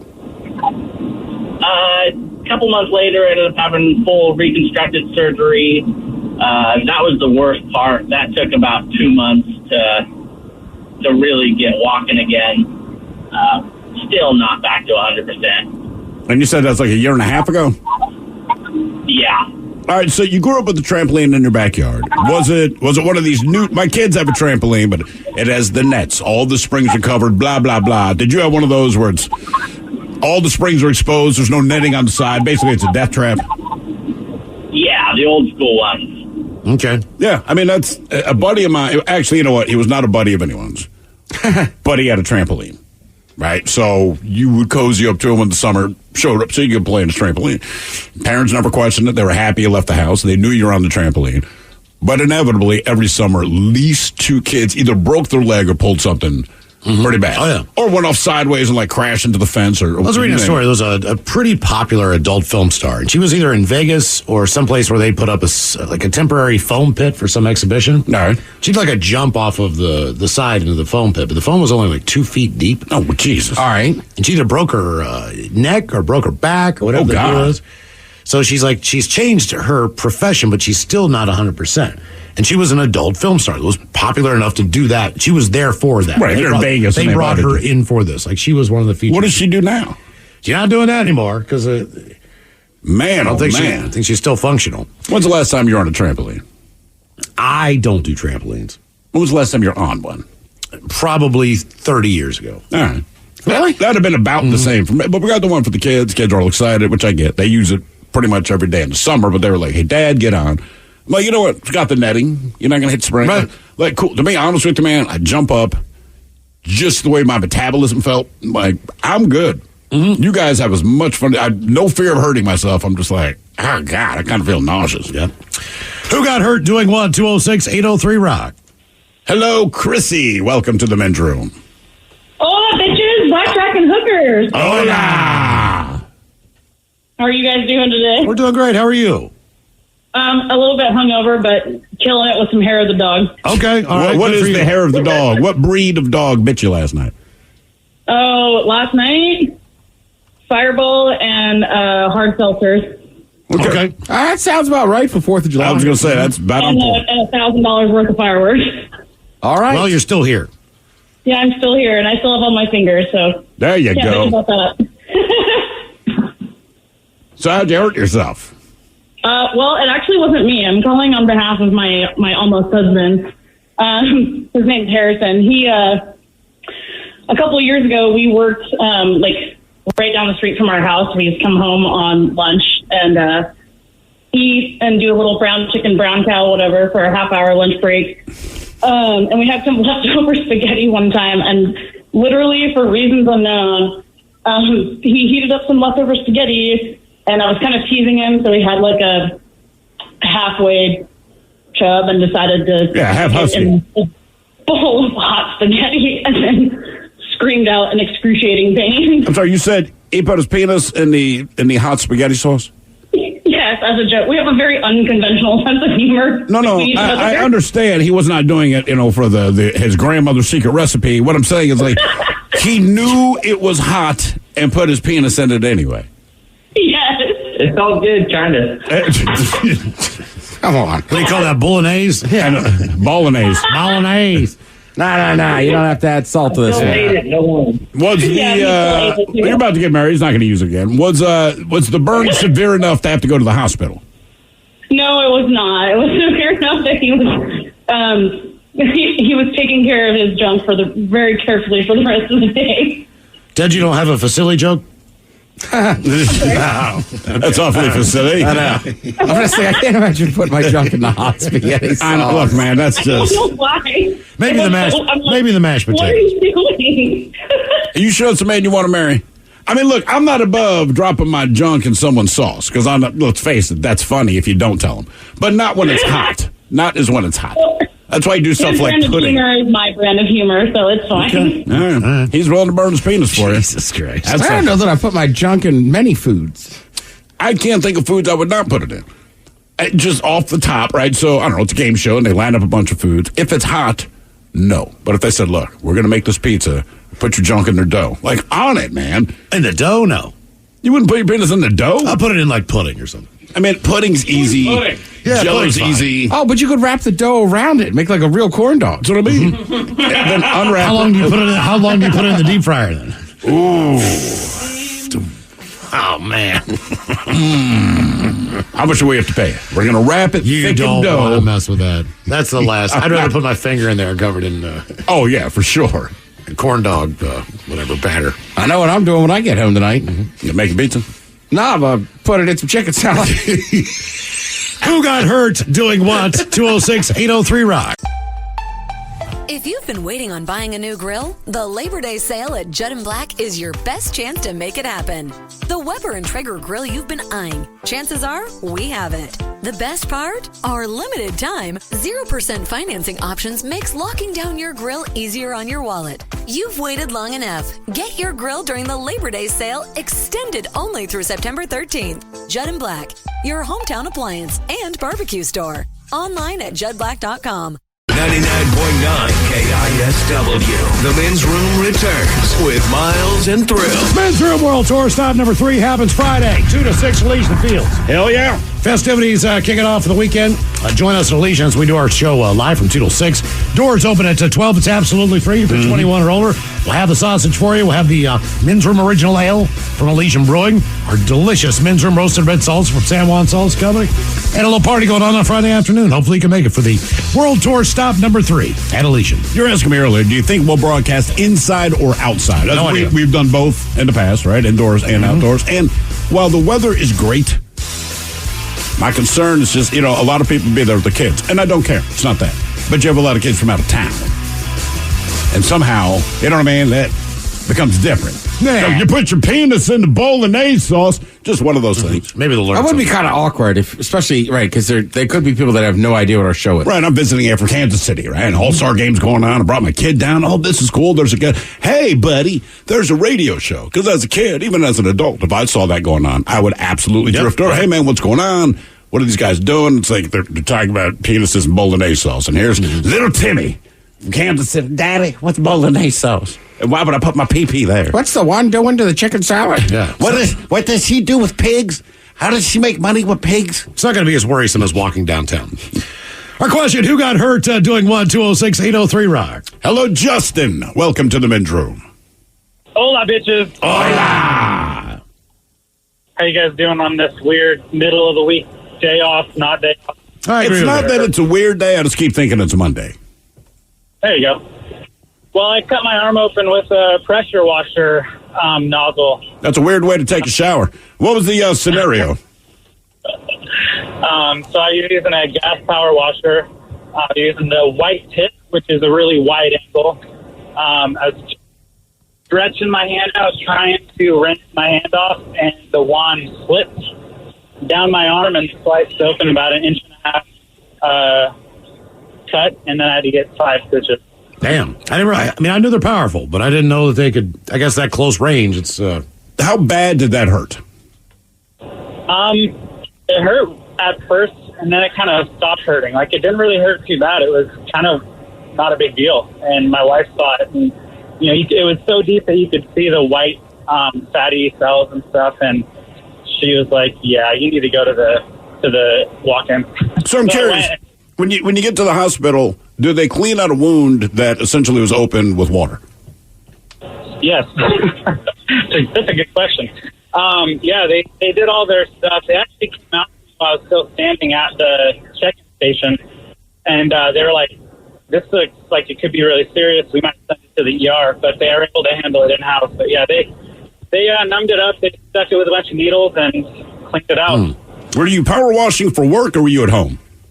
I was at home. I was just cleaning off the patios. Look, man, look, you can cut the grass and have your whole yard done. It looks good and everything. There's nothing on this planet, as far as home stuff, more satisfying than a pressure washer. I agree. I need to do it to my house because right now, like I said, we can pull weeds, we can do all this stuff, but I'm like, our house still looks like a haunted house. Right? The paint's chipping off. It's all stucco, which makes it a pain in the frickin' ass. There's no other way to put it than that. But yeah, you're right. I definitely want to do that. Who got hurt doing what? 206-803-ROCK. Hello, Josh. Welcome to the men's room. Hey, hola, guys. Hola. So I had the worst roommate ever. This guy was just terrible, and we're finally getting him out of the house. I go down into where he is, into the basement, to have some words with him. I'm a little inebriated. I yell at him, you need to be out of the house by this day, this day, this day. He doesn't say nothing. He's like, all right, cool. So halfway up the stairs, I hear him chirp off, and I launch myself to go get this guy. I'm going so fast, I hit the door frame with my head. It knocked me out for maybe a second or two, and then I get up. I've got no more fight left in me at all. I'm like, okay, good. I'm glad we had to talk. And I had a inverted L bruised on me from the middle of my forehead to my eyebrow down my jaw for like 3 weeks. It was the exact outline of the door. Do you remember what he said when you decided to go flying down the stairs? Didn't even hear it. I just heard a sound, and that's all it took. Did you fall down the steps, or did you just your momentum going that fast? My momentum, I'm a little guy, and I was running down the steps. So what's a little guy? I'm 5'5", and I hit the top of that thing, so I probably had 3 feet of air. You hit your head on a door frame, and you're 5'5". Yes, I'm going down the stairs, so there's momentum, and just the angle of it, and I have the very top left-hand side, 5'5.5". I wouldn't even believe a half inch in there for height or length, I wouldn't believe you were sitting at the bar like, what happened to your head? I hit it on the door frame. Billy, were you climbing through a doggy door? Come on, man. Tell me the truth. No, it's the truth. I believe you. Jesus, man. It took me maybe 3 days. I think I came into work one day, and I'm like, man, I feel awful. Like my entire body's hurting. And I told you about it, and you're like, "What'd you do?" And I was like, "Man, nothing. My neck is sore, my shoulder hurts, my arm feels like it's all whacked out. There's like a bruise on my side." And like 3 days later, I am in the office, and I remember falling down the steps, head over feet, like boom, like tumbling down the steps, which is the funniest way to fall. And when I got to the very bottom step, the way it worked out, my feet hit the ground level. Like, and I popped straight up, standing up. Right. Like I jumped, like I nailed it, like a 10. But the damage was unintentional 10. And I remember at that moment going, I'm okay. I'm all right. I'm okay. And I just slipped with my sock. And anyway, I ended up getting a glass of water, going upstairs, going to bed. But for whatever reason, I did not have that memory again until 3 days later. And then I'm like, that's right, dude. I was like, I fell down the steps, man. And you're like, oh, well, that explains it. Why all of those injuries yeah. were in all those places. Yeah, that's why I'm so sore. You know what's crazy? I was talking to BD That's today. why you hurt. Yes. And that dude who just called 5.5, hits his head on the door frame. And he explained momentum, blah, blah, blah. So there was that dude, it was either last week or 2 weeks ago, and he broke some record for spending however much time underwater. Remember, he was like... Oh, I was like in there for over 100 days. Whatever. Okay, it was like 100 some days, but he's in an enclosure. It's not like dude's just in the water, right? You realize the water pressure still affects you. I did not know this, okay? So if you go into, like the people on the space station, they go up there, I don't know, 3 months at a time. When they come back to Earth, they're slightly taller. No, they're slightly taller. Oh, they're taller. Because there's nothing's compressing you, right? So your body just... So if it's down in the water, it's the opposite then. Even though you're not in the water, he's like in an enclosure, right? But yeah, under that pressure, he's shrunk. And the reason he figured it out, so VD was saying that obviously this enclosure he's in is not huge, but he was like 6 foot tall, something like that. But he would have to duck to make sure he didn't hit his head on the little bulkheads that kind of seal this thing. By the time he got under there, and he's not really piecing it together, he didn't have to duck anymore. Think about that. Right? He could stand up straight. So this thing that you'd always hit your head on, all of a sudden you're just not hitting your head. So, I don't know, it just blew my mind. Like, wait a minute. So I can be in an enclosed space, so you don't perceive water pressure on you, but just the fact that you're under that pressure, he's still shrunk. Can't be good for your spine. No. Who got hurt doing what? 206-803-ROCK. Hello, Zach. Welcome to the men's room. Good afternoon, gentlemen. Oh, man, that's hilarious talking about the best way to fall downstairs, head over heels. I had a friend go down knees first, beer in the air, and still had beer in it when she hit the bottom. Yeah. So, It's amazing what we do to protect beers. Yes, it is, sir. My story actually relates kind of to stairs, too. It was about 8 years ago, and I was having my daughter's birthday party. She was about 6 years old, so we were doing a bounce house. Like 20, 30 people there, right? And, of course, you think if someone's going to get hurt, it'd be in a bounce house. That's why you sign a waiver. We're taking no responsibility, right? Let's go in there and go crazy, kids. Yeah, just sign this first. Oh, yeah, we had to make sure, all the kids go in by themselves, and then the adults get their time. So we were all looking forward to our turn to go. Kids are in there, and all of a sudden I hear a scream from the house. I'm like, oh, no. Oh, it's not quite that bad, but yeah. Okay. My girlfriend had tried to sneak her way into my ganja stash, which I kept above the stairwell that goes down to our basement. And there's a ladder on the wall that goes up into our attic, so you kind of had to, half climb the ladder and reach over and grab something from above the stairs. I was really good at it, so I could, have 1 foot and 1 arm and reach out like Tarzan, grabbing the next vine, right? That's what Tarzan was doing, swinging tree to tree for the ganja. Ganja stash. On the other hand, tried that, slipped, and proceeded to fall down the rest of the 6 to 8 stairs. Are they carpeted or are they hardwood or what? No, they are. My house was built in 1913, and these are probably original stairs that went down to a root cellar. So they are very, very thick hardwood. And narrow. Yeah, about maybe 2 feet wide. And then I don't know if she made it all the way down to the bottom of the stairs, because about 5 to 7 stairs up, it opens up into the basement. So I never found out where she actually hit the basement ground, but she had problems walking, and I still give her crap to this day about instant karma for trying to get into my stash. Why wouldn't she just ask right. you, hey, can man, I have a nug? That's a very, very good question, gentlemen. That's a very good question. You should ask her tonight. I'd really give it to her any other time. So. Yeah, I mean, you should just ask her tonight. Like, hey, back to that time you're trying to get to my ganja stash and fell down the stairs. Why didn't you just ask? Mm-hmm. I'd have just said, yeah, like bring enough for two.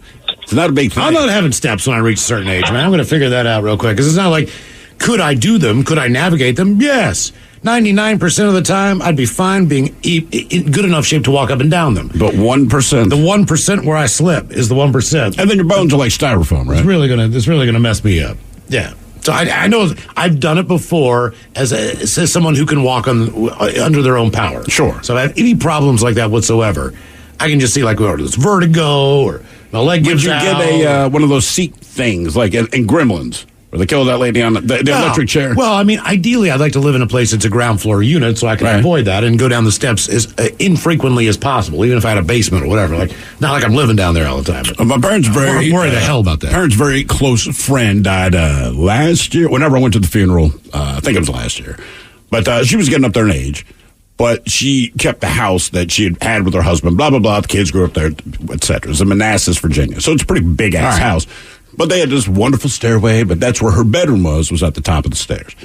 So my mom's like, Lois, man, just set up shop down here. And this woman, the black nanny is what we call her. I'm not going to make a bed in my bedroom. So they got one of those electric chairs that rides up and down the rail. My mother said that thing was so late. So I'm like, oh, that's cool. My mom's like, no, really, it wasn't. She goes, that thing moves so slow. And she's like, I know Lois is old. I know she is infirm. I know she's in bad health. Even she's like, God damn it. How long does it take? It was ridiculous. Those things are slow. They're super duper slow. Who got hurt doing what? 206-803-ROCK. Now, with that said, I'm looking into it already. I want to get one of those tubs that has the door. Door on the side? Yeah. My grandmother's got one. I mean, I watch enough weird, like, History Channel and stuff that I see those ads a lot, and I'm like, everybody should just have that. That's great. Yeah. I was talking to a buddy of mine, because he's like, man, look what you done with the house. I'm like, well, man, we put a lot of work into it. The last thing is the master bathroom, right? The only we use it, it can wait. It's functional. You just want to update it. And he goes, dude, you're 54. By the time you get to it, I said, don't even say it. I know. I'm going to have to get a tub with the side door because I'm not lifting my leg to climb in. That's why that tub's leaving, man. As soon as I can redo a bathroom. Are you going to get a side door? No, I'm just going to get a stand-up shower. Is it going to have a bench inside? It could have a small stool if I wanted to. I'm not going to build anything in there, but yeah, I would just like to be able to walk into the shower because when you slip and fall in the bathtub, it's where your body hits, the porcelain end or the steel end of the tub. Sure. Knocking your head, whatever. At least if I just fall, I can fall to the ground. But when I'm like falling over something because I slipped and now my head's going straight into the toilet because there's a ledge there. Well, that's funny. Well, it is. And stand-up shower, maybe it's just me. I feel like stand-up showers don't seem as slippery. They're not. I don't know. I don't know why. Some tubs like V-in, you know what I'm saying? Yeah. So it's like it's not flat. So you kind of always feel like you're, I don't want, no. My other problem with our particular stand-up shower now is about the size of a phone booth, right? All right. But which is fine because I'm just in there to shower. My wife bitches like, I can't shave my legs in it, That's her exact voice, by the way. Just like this. Rat-a-tat-tat. But if I do fall out of the thing, I'm going to fall out of the door and go into the toilet. All right. It's just the way, there's no room to fall in it. So if you're going to fall over, I physically would have to go through the door. But to Miles' point, my head would land roughly, just based on my height and the toilet's location, in the toilet. Yeah, and I mean, look, it happens. I mean, all types of people. Oh, for sure. Right? Younger, older, like it's yeah, I'm with you. I remember hearing my dad, we just moved to Baltimore, man. So I'm not even quite 14 yet. And the house we were in, it was owned by my uncle, but it's a fairly new construction. So the tub, I had never, ever been on a tub that was that slick.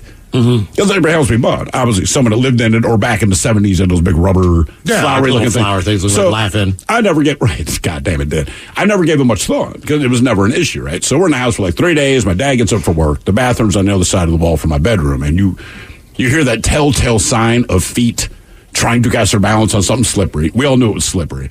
Then there's a whole lot of banging. There's like a half-second pause, then there's another thud. And in my bedroom, I'm kind of chuckling. I didn't realize the severity of it. Like, he messed up his back, had to go to the hospital later. But he was in the shower.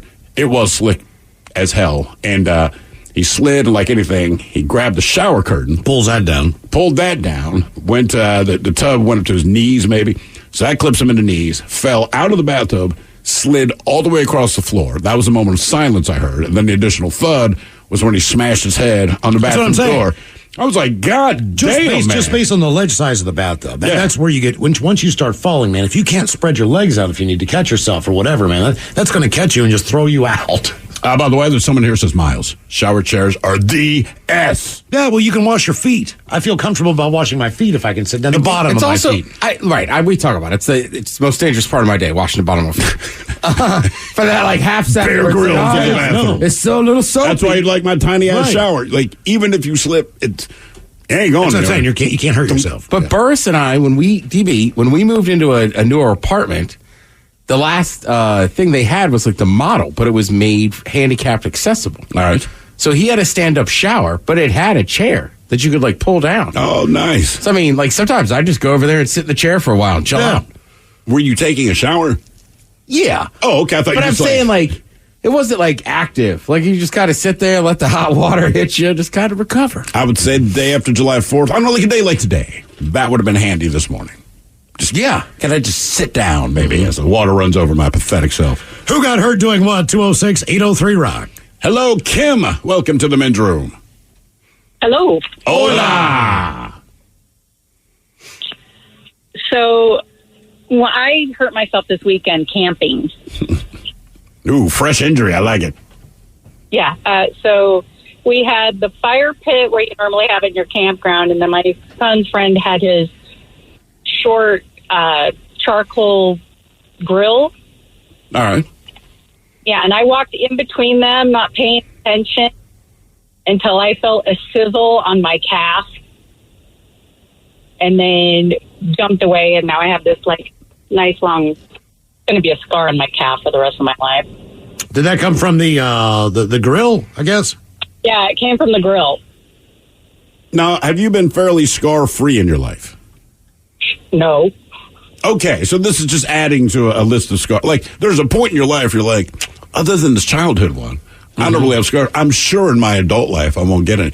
I would say 99% of the scars on my body are bad adult decisions. I can't remember how I got half the scars. I just looked down and go, I think I remember how that happened, but I'm not sure. Now, were you drunk when this happened, Kim? I wasn't drunk. Okay. Look, you're a flex Pepsi. Okay. But for me, that's like one drink, so... Oh, really? Yeah, I'm a big-time lightweight. All right, we should date. I'm going to be for it all the time. Yeah, take full advantage of that. Yep.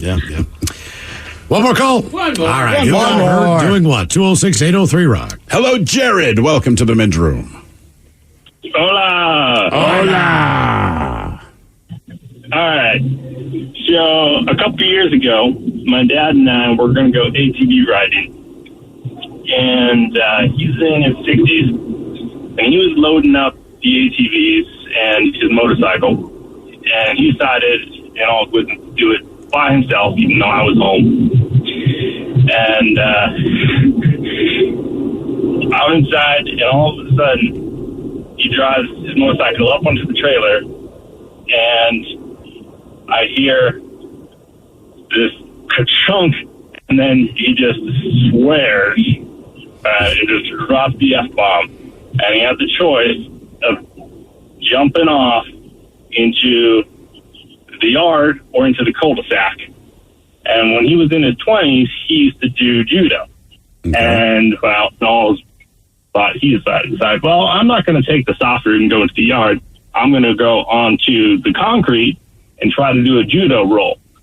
And so he jumped onto the concrete and put his forearm down, tried to do a judo roll over his shoulder, and ended up breaking 6 ribs out of his spine.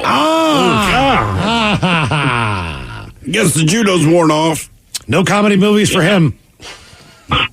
I came out there, he's all off fours, and he's got this weird indentation in his back. I was like, oh my God, that is no comment. Now, so you're laughing now. Did you laugh then? I wanted to, just because he's giving me so much crap about me being klutzy and all the injuries I've had over my life. Okay. But I know how much broken bones hurt because I've broken 6. So broken ribs, they're At least they can set other breaks. Right, just got to wait. Terrors include coughing, having to sneeze, something makes you laugh, and sleeping. Because you forget that your ribs are broken, you roll over and go, ah! Because you're kind of not, it's just a normal procedure to roll over. Yeah, broken ribs are brutal. They suck. Don't want them. Who Sucks Less is coming up. You are listening to The Men's Room. A little short on college funds? BECU has your back. Our student loans are fixed rate, and they have no origination fees or prepayment penalties. It's just another way we put BECU members first. Check out our student loans at becu.org/student loans. BECU, power in people. Financing is subject to BECU membership, credit approval, and other underwriting criteria. Not every applicant will qualify. Federally insured by NCUA.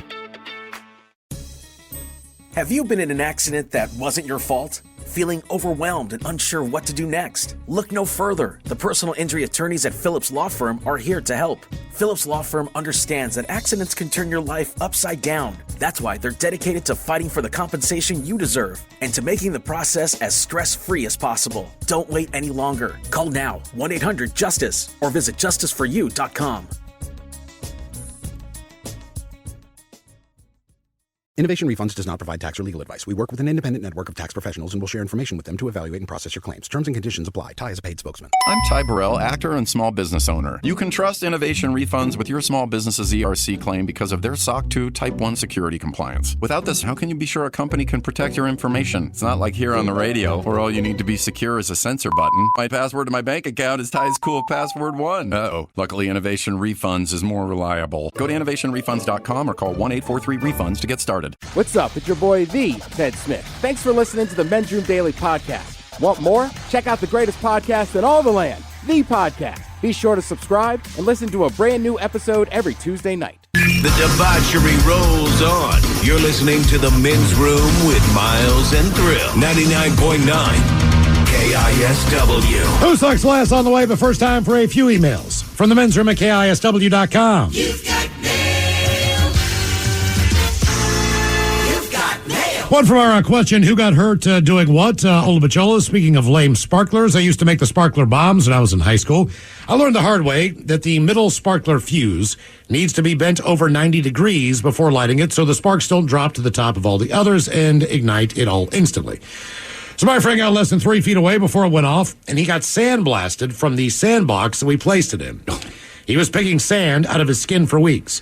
PSA, those metal sparkler rods become projectiles. I pulled out one out of the side of my house once, which easily could have been in me or my friend. Stopped making those a long time ago. Keep on rocking, guys. That from B-Dub. Move on to the birthdays. Let's see here. Westman, happy birthday to you, my love. You'll always be my hunk, and I wish you a fantastical year. Love, Brit. Mike, could you do the random pick soundy thing? Oh, sure. Oh, yeah. Pick one. Random. She wants a D, and she's going to get one. I think order has been disturbed. Bitches want to wish my,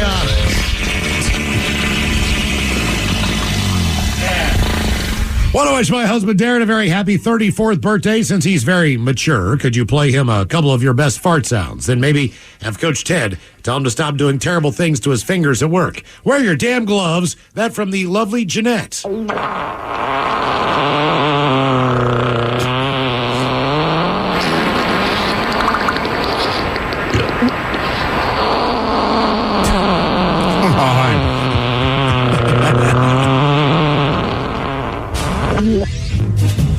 All right, assuming you're...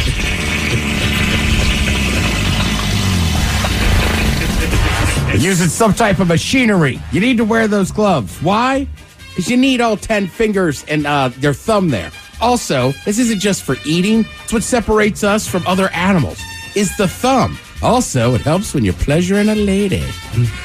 Says all thumb action. Oh, yeah. Patello's longtime listener, been listening to you boys since I worked at Larson Cadillac in Fife.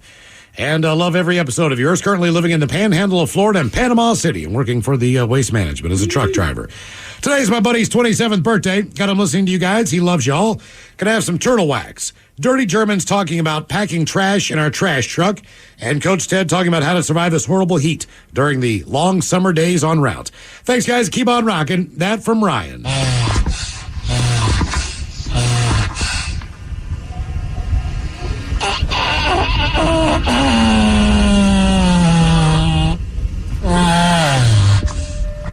Yeah, I do not easily get offended. But what do you mean, packing trash? We just like to call that having sex. Yeah, so I don't know why you should call her that, packing trash. Yeah, she has a name, and feelings. Yeah. Why do it in your dump truck? Ah, all right, look, it's Seattle. Sometimes it does get hot. You hit the 90 degrees. Now you're out there on a route that's different. Hopefully you got some air conditioning. If not, maybe ask somebody for some ice cubes and rub them on your head. Four guys in Florida, man. Oh, my bad. I forgot that. You're just going to be hot. You're just going to be hot, dude. Well, why? You live in Florida. What'd you expect? Exactly. There's no escape. But Joel, it's that time of the year again when the big old ball of fire in the month of July come again and align just right and celebrate the birthday of my stepdad, Wilton, a.k.a. Brain Dead. I don't think I have to explain to anyone how or why he received this nickname because it wasn't for me. But it's definitely fitting, except for today. He never forgets his birthday. So please wish him one, especially for making it to 72.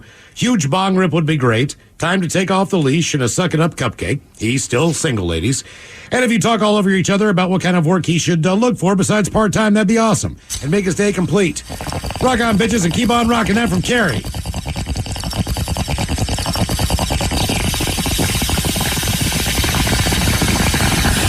It's time to take off the leash. So, suck it up, cupcake. What kind of job? 72 years old. Oh, that's coming. I'll tell you what, man. Let's go with the I would go in the porn. There's got to be some of us interested. They find the thumbnail called be a Walmart dream. Chicks walk in there all the time. In the end, you can make a mess of money and you get paid for a living. Come on, think outside the box. All right, guys, here you go.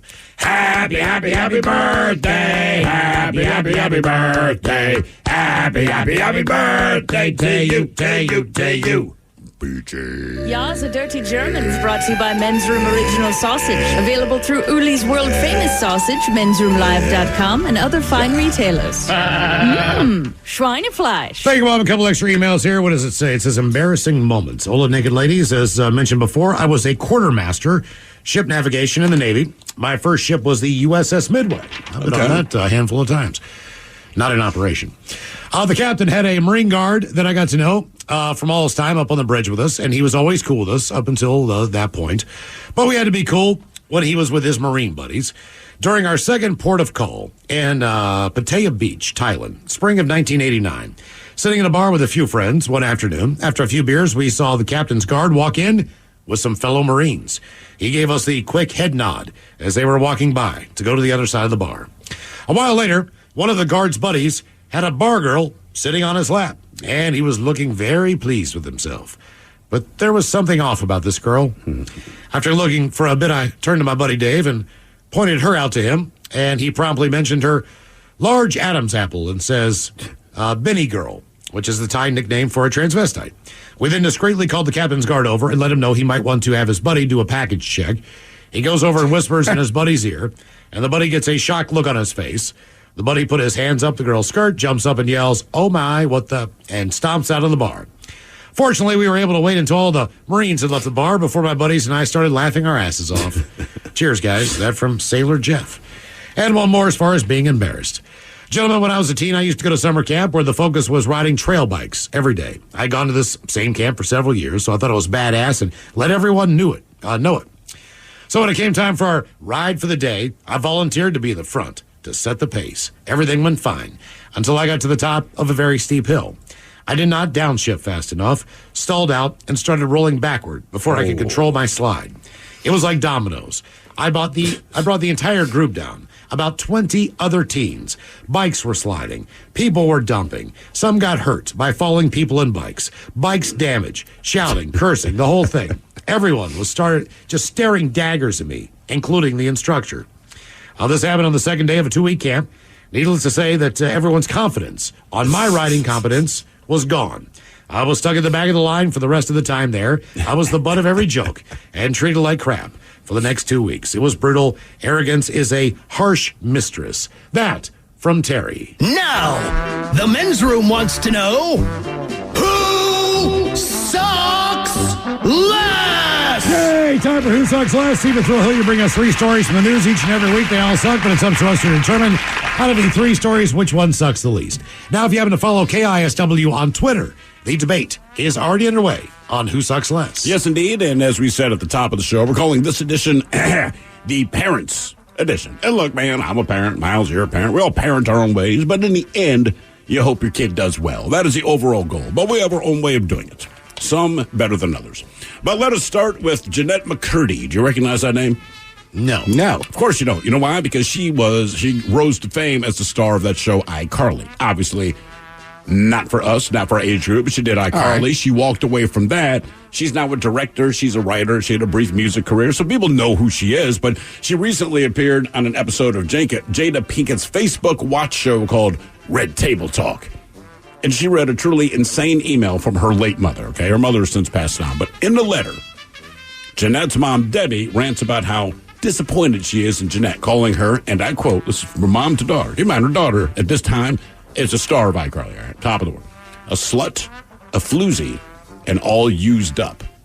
It should also be pointed out, Jeanette McCurdy is a fairly young individual. Anyway, the mom also shames her for gaining weight, calls her an ugly monster, and says, quote, I told your brothers about you, and they all said they disown you just like I do. We want nothing to do with you. The end of that same message reads, P.S. Send money for a new fridge. Ours broke. Just throwing it out there. And she ended with that. All right. So now we go to Florida, and they say, is this creative parenting or child abuse? A cop in Daytona Beach, Florida, named Michael Schrodbrod, he's under investigation after teaching his son a lesson by throwing him in jail. And we're not talking about a teenager. This kid is 3 years old. It happened back in October, but it's just coming out now. He was trying to teach his kid about potty training. So the kid was having trouble with it, which is why they call it training. But Michael threw him in jail twice on 2 consecutive days. But the second time, he also put him in handcuffs. The kid's mom was also a cop. She's into it too, apparently. Well, a social worker recently showed up at their house, and Michael admitted to it. He said his son was crying in the cell, and as his response was expected from him, said the kid promised never to soil his pants again. Now, Michael also said it wasn't the first time he used the tactic. Back when his older son was 4, he tossed him in jail for hitting another kid in preschool. Now Michael's facing professional standards investigation. He's hired an attorney, but the details of the investigation haven't been made public. Okay, right, so read into it however you want. And then finally we go to Arkansas, where all things are good. But a man there, he was arrested last week for felony ear piercing because he pierced his own teenage son's ear. But here's the deal. The kid showed up at school on a Thursday with his left ear pierced. He told his friends that his dad got drunk, put him in a chokehold, and shoved the needle in his ear. Well, a teacher overheard it and reported it to school officials. The cops later showed up at the family house where the father, Jeremy Sherlin, he admitted to piercing his son's ear, but refused to let them ask any further questions or talk to his son. So the cops spoke to prosecutors, and they were told they could arrest Jeremy under laws in Arkansas on unlicensed body art on a person under 16 in an unlicensed facility. But then the man refused the arrest, so 4 officers had to forcibly take him into custody. The scuffle was caught on camera by the son, who started saying that he wanted his ears pierced. Then he posted on TikTok, and the caption said, I pierced my ear a year ago. He got arrested because of it. Hashtag free my boy, etc., etc. So those are your stories, all right? So you got Jeanette McCurdy, her mom, and as I did a little research on Jeanette McCurdy, that's about her mom's speed. Okay, apparently she was somewhat abusive, etc., etc. But yeah, you're a piece of trash. We disown you. Please send money for a new fridge because ours broke. You have the cop who's potty training his kid. He's 3 years old, threw him in jail 2 consecutive days, handcuffed him, kid cried, etc., etc. But who knows? Maybe did he throw him in like a jail cell or like at the station or like? Yeah, took him to the station. Booked him. I don't know that they booked him because I think that would require a complete legal process. So it's just more put his ass in the jail. It's not illegal to poop your pants. Yeah, it is not illegal to poop your pants because I almost did yesterday. And then finally, we have the man in Arkansas who, and who knows the truth of this. The son said he wanted his ear pierced, but the story he told the other student was that his dad got drunk, put him in a headlock, and forced the needle into his ear. So, all right. Well, I think he just said that just in case his friend probably didn't like the fact that he got his ear pierced. Now, I know that as far as the juvenile aspect of that, he is not licensed to be able to do that. But I know for a fact that I've seen little girls as young as 3 or 4 years old with their ears pierced. Sure. Now, he's a boy, but he's also a teenager. So I don't think that with a teenager, you can get your son in a headlock if he doesn't want something done and force his ass down on the ground. But you don't know that. I don't know My that. dad could have done that to me. So we don't know what's true. Doubt. Did he say... He said to his friend his dad got drunk and forcibly did it. That's why the teacher called. But when the cops showed up, He's like, hey, man, I wanted my ear pierced. As far as being unlicensed, I know they just wanted to arrest him, so they go for these obscure laws. But, like, the first time I got my ear pierced, it was a bottle of Jack Daniels, an ice cube, and a pencil compass thing. Right, yeah. I think they were not licensed, and it was not a hygienic spot. Ted, I'm going to say the ear piercing guy, I think he sucks the least. I think the kid told the cop the truth. I'm going to go with that story. Then when the cop finally asked him, he said, yes, I wanted my ear pierced. Well, the kid was yelling it as the cops were arresting him. Okay. Keep that in mind. Right. So he told his friend, my dad got drunk, blah, blah, blah. When the cops showed up and arrested his dad, he's videotaping the thing and then yelling at him. Okay. So who knows? That's the problem. Also just a crazy story. Like, just, I don't know. I pierce people, so now that I'm hammered, I'm going to make my son get his ear pierced. I don't think he's a piercer by trade. I think he just made a determination. I mean, but I don't know. Yeah, that's a tough one. Man, if her mother's that mean all the time, maybe she was, yeah. Maybe that email's not that out of line. I don't know. Look, nobody's going to agree with me on this one. But just for comedic value and the idea of looking at a 3-year-old in a jail cell, I'm going to pick the cop in Florida. I actually agree with you on that because it's your dad. It's one thing Correct. if your dad calls the cops, quote unquote. I don't know, his buddy's a cop. So Uncle Ted takes my kid to jail. The kid's going to freak out. But he's right. It's his dad. The kid's 3, and if you take their nose, they might burst into tears. But in the end, that's not what I would do. But dad and mom are both cops. They were both in on it. There's easier ways to potty train your kid other than sheer fear. But you know what I mean. But that was his move. Yeah, and like I said, I don't know why. I'm just now picturing me walking into a police station. There's just a 3-year-old doing hard time. I think that's the worst part of it. It's just the possibility that someone legitimately got arrested for something. And they're drunk and screaming and fighting and you keep looking in the cell like, who the F is that? But even when you're 3 years old, you know that the cops, are good guys. That's how you perceive it. And if you go to jail, that means you're a bad guy. I mean, there's some perception of that to some degree. If you poop your pants, you're bad. So that had to be pretty traumatizing for the kid. It is, but like Thrill's saying, I agree with it. Like, his parents are both cops and they're there. Mm-hmm. Now, listen, personally, if I was a cop and had a kid, I wouldn't pull this trick for potty training. Tase them. Yeah, right. Do it again. Not brushing your teeth, man.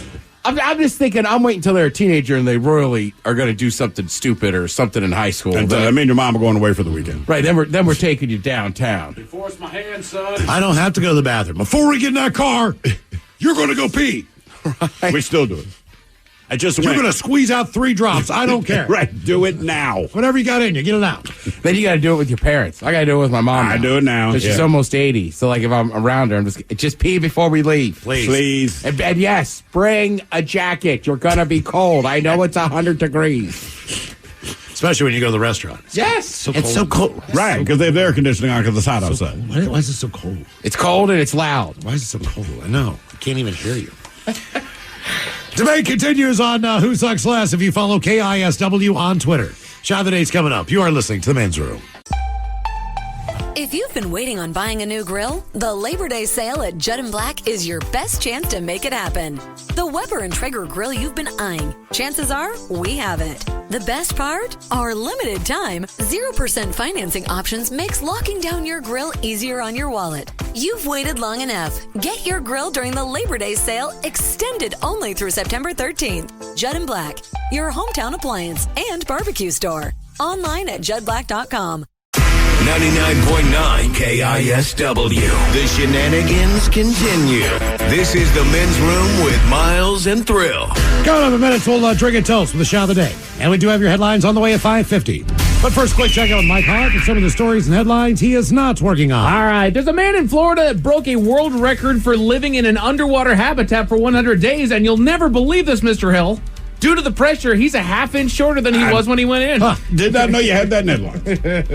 That's just crazy to me. It is. It is, but it isn't. The fact that, you can still feel the pressure to a degree, but it's so intense that you actually lose height. So you got to wonder, when they have, the deep nuclear bases for the military or people that are mining coal, when you're under a mountain. And when they dig down, I know they're not down there for 100 days at a time, but I wonder if you have any sense of that when you're down there. Well, I suppose it's I'm going to sound stupid saying this, but it's kind of the opposite of being in space. It's the exact opposite. The lack of atmospheric pressure, they actually have to work out while they're up there. Otherwise, they're just the atrophy sets in immediately. But I kind of get it in space because even though you're in an enclosed pressurized capsule, you're still in zero gravity. Right. But I'm just wondering, like, do you feel heavier when you're, underwater or however deep he was? I don't remember. It wasn't extraordinary, but deep enough. I got a feeling that your ears pop on the way down. Yeah, I would think so. I mean, there's some of that. There's an American Airlines flight was delayed 3 hours, and a video went viral after a woman screamed at crews and demanded to get off the plane, claiming someone near the back was, quote, not real. Did you guys see this video? I didn't see the video. Seen the video. I've read I've heard the audio of her screaming though, which is it's just strange. It is. But there was someone physically sitting in the seat, I believe. But she said, I believe, like, say she's sitting next to you. Right. And I don't know what you said or did, but for whatever reason, she determined that you were not real. Correct. Which is weird. I did see the video that was from another passenger as she was getting off, and this was one of those convicted, like, I'm getting off this plane, and she's screaming, and I don't remember exactly what she said, but you guys can stay on here if you want, but that MFer back there is not real. And then, like, everybody turned their head back at the same time. It's like, that's got to be awkward, man. Who's not real, man? Like, yeah, that's right. And I think, or you might have just said, she's like, yeah, well, you can stay on this plane with him and you're all die. See, that's where you up the ante. Right. Dude's probably, bro, I really just want a Jack and Coke. You could have just said the Casper's sitting back there and then get off the doggone plane, but once you say we're all going to die, now we're delayed. You know what's weird Yeah. is she says that about someone who's physically sitting in the seat. I read recently that Nicolas Cage back in the day. All right. Oh, no. No, it's the opposite of this. So one of his kids had an imaginary Who's this friend. guy sitting next to me? No, nobody. He bought a seat for the kid's imaginary friend. So the kid, it's a strong tie to his imaginary friend. And granted, he's got the money, but still, he bought a seat on a flight for the kid's imaginary friend. Tycho needs a ginger ale, too. I'll eat his Biscoff. Those things are great, man. I look forward to those. They are so good. I'm with you. And I never buy them anytime. But every time I get one, I'm like, oh, hell yeah. Yeah, the coffee. I do the same thing every time. These are so good, we should buy them. And we're not. I know we're not even when I say it. Tycho likes to watch the in-flight map while I watch the movie. I mean, Nick Cage is also pretty famous for as soon as he gets money, spending it. Yeah, that's fair. I mean, he has made some... Tycho wants to see Con Air. Right. He keeps making money, so I guess it's okay. But, like, He keeps making money. He's blown through a lot of money. And he just buys random stuff, man. He bought a castle. Then he was like, I'm not going. Right. What are you doing? I'm going to steal your imaginary friend. It's to save the country. Tell your imaginary friend to zip up his fly.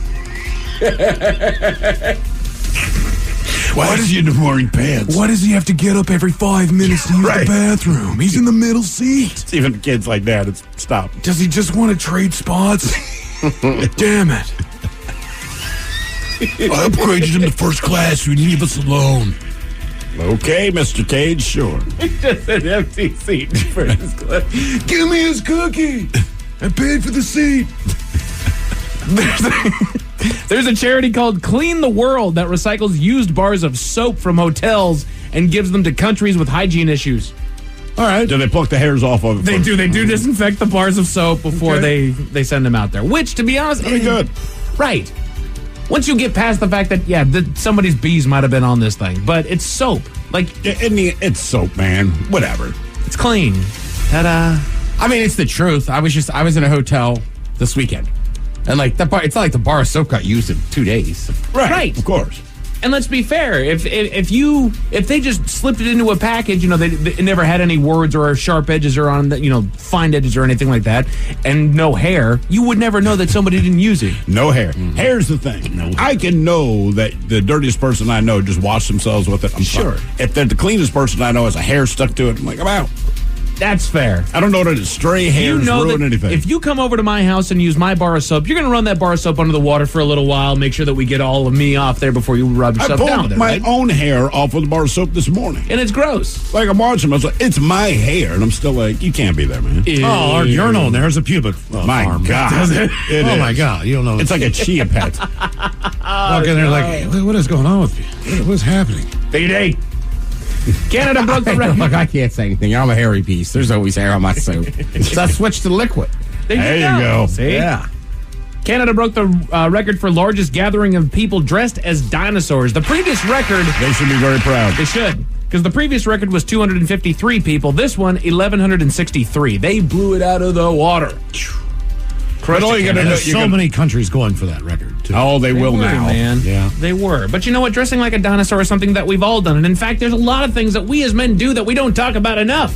So let's talk about it. The Men's Room Top 10. The Men's Room Top 10. 10 things all men have done at least once, according to other men. I know 2 people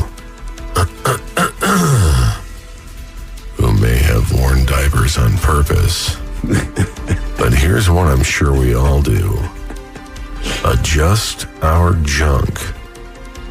But there's a special group of you who take it up a notch by smelling it. Earthy. Earthy. Indeed.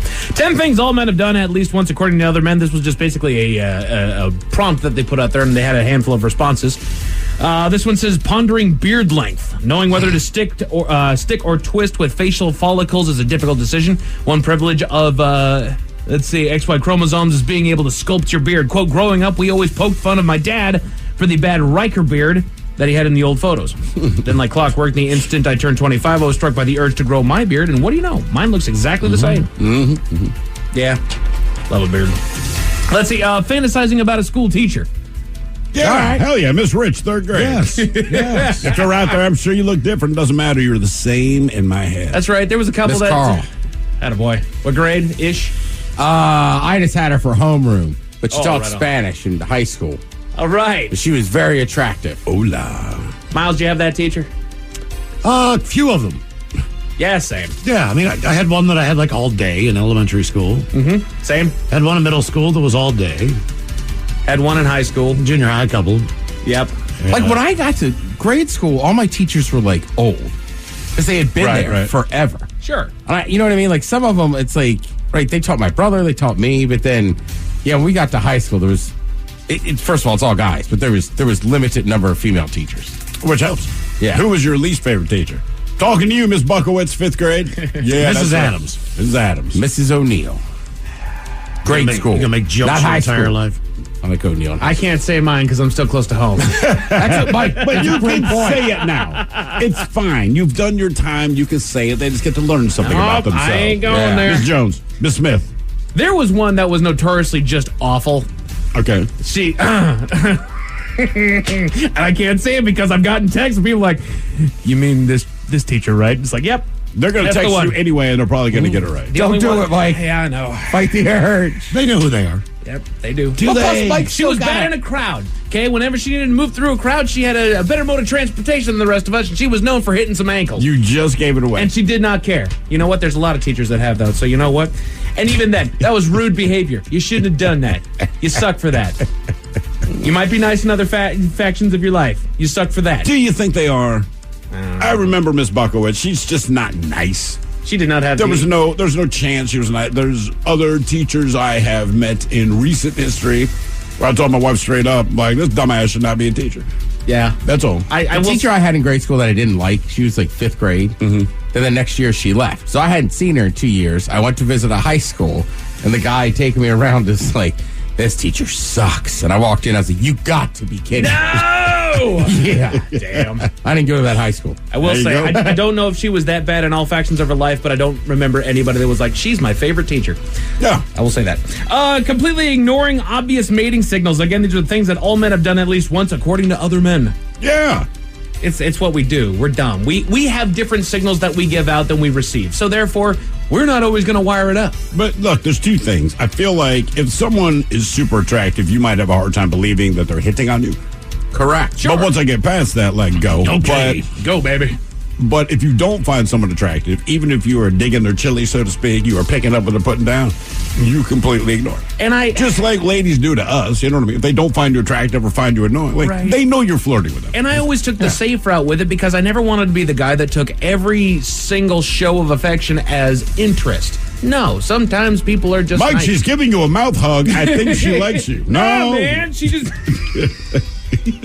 I just helped her with her homework, and she's just saying thank you.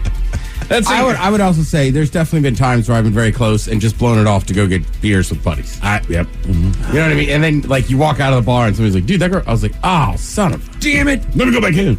Yeah. Hey. I will plead guilty on this one, but using the force in something.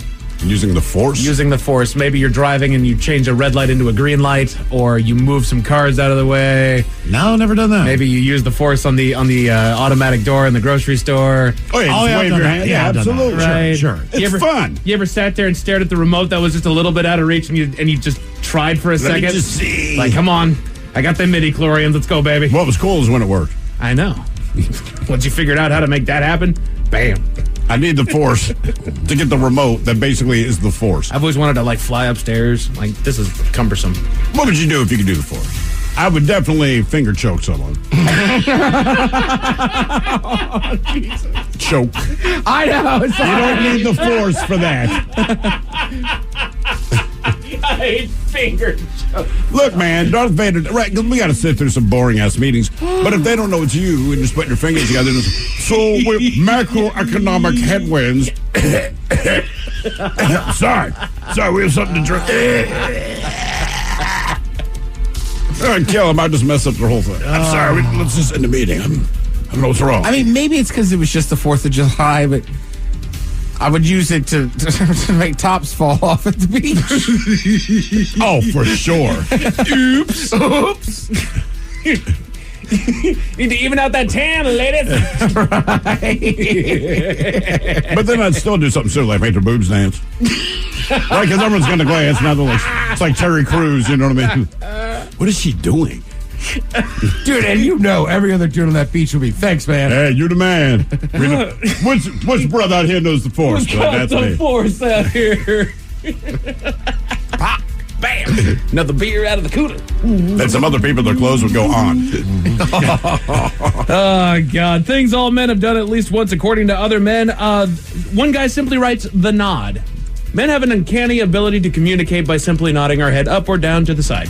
For a number of reasons. Right. There's Correct. so many different... You understand why it's a greeting we recognize. Not recognize each other because we know each other, just respect without knowing each other. Right. Also, other there's times not because we don't like each other. Other times we just saw the hottest chick walk down And the that's street. just acknowledgement. Like, Exactly. Yeah, I saw. Yeah, me too. Right. And the different directions can mean the same thing, but in different respects. So you can say hi to somebody by nodding. If you don't know who they are, it's a nod down to another man. Like, If you know who it is, hello, right, sir.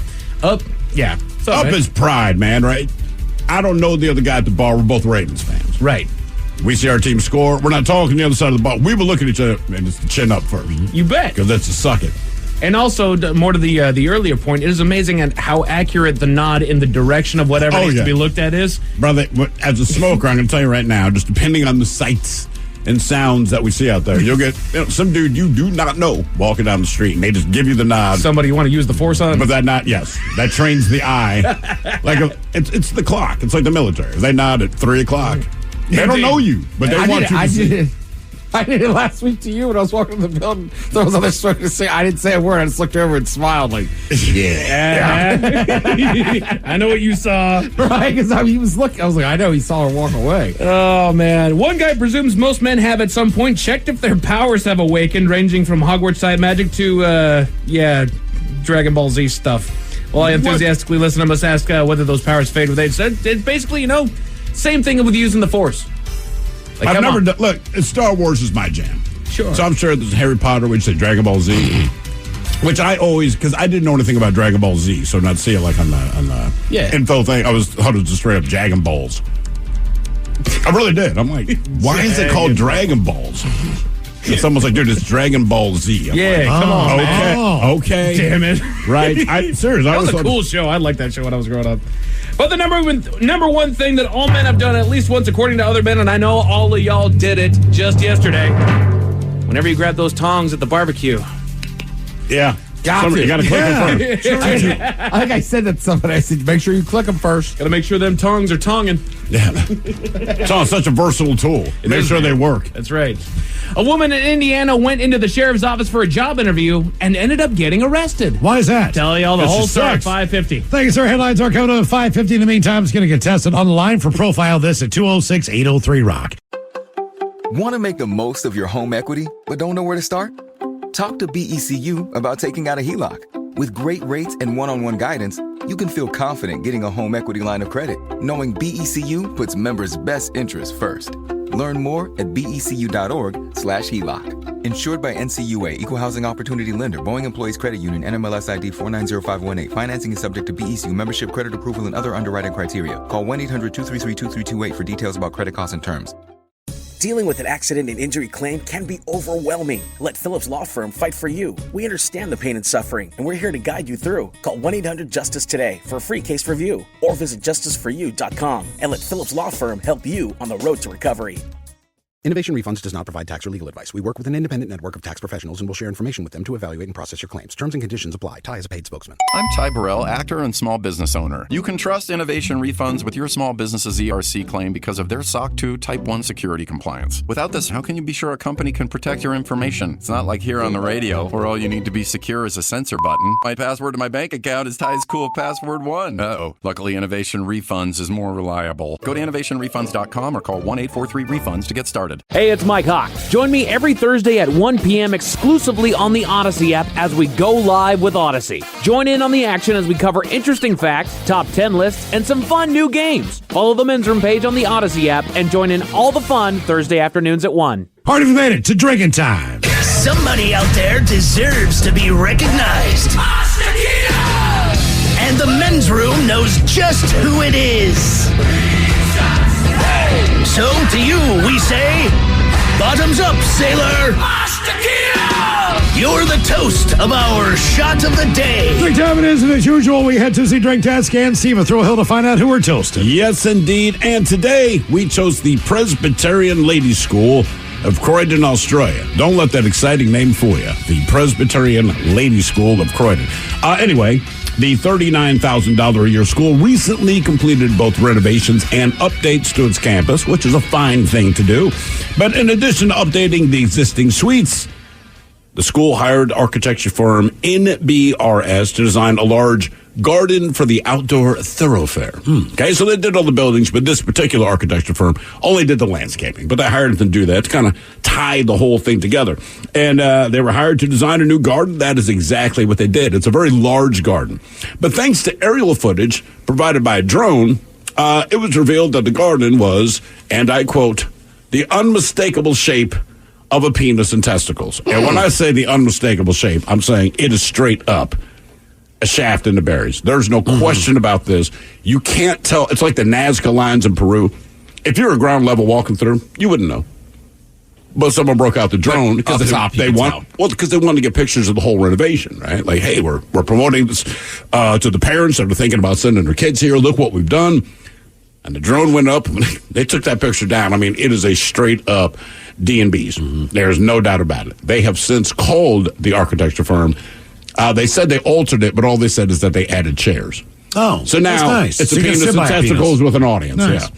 So we pour this booze and we drink this booze because we think it's yummy. Yummy! So over the tongue and down the throat to party in our tummies.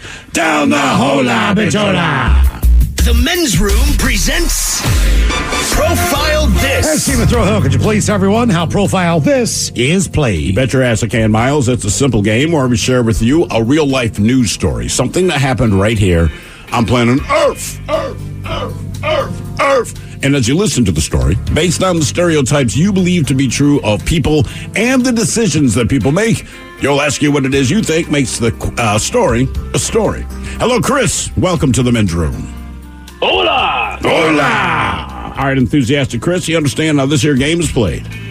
I do. All right, fantastic. Normally, you have your choice of one of 5 stories. We're going to reduce it to one of 3. But the categories themselves will mix and match depending on the day. So today, you have your choice of Bite Me. In other words, what did someone find in their food Interior decorating, where you guess the foreign object that ended up on the inside of someone. And finally, Animalize This, where you guess the animal responsible for causing the problem. Interior decorating.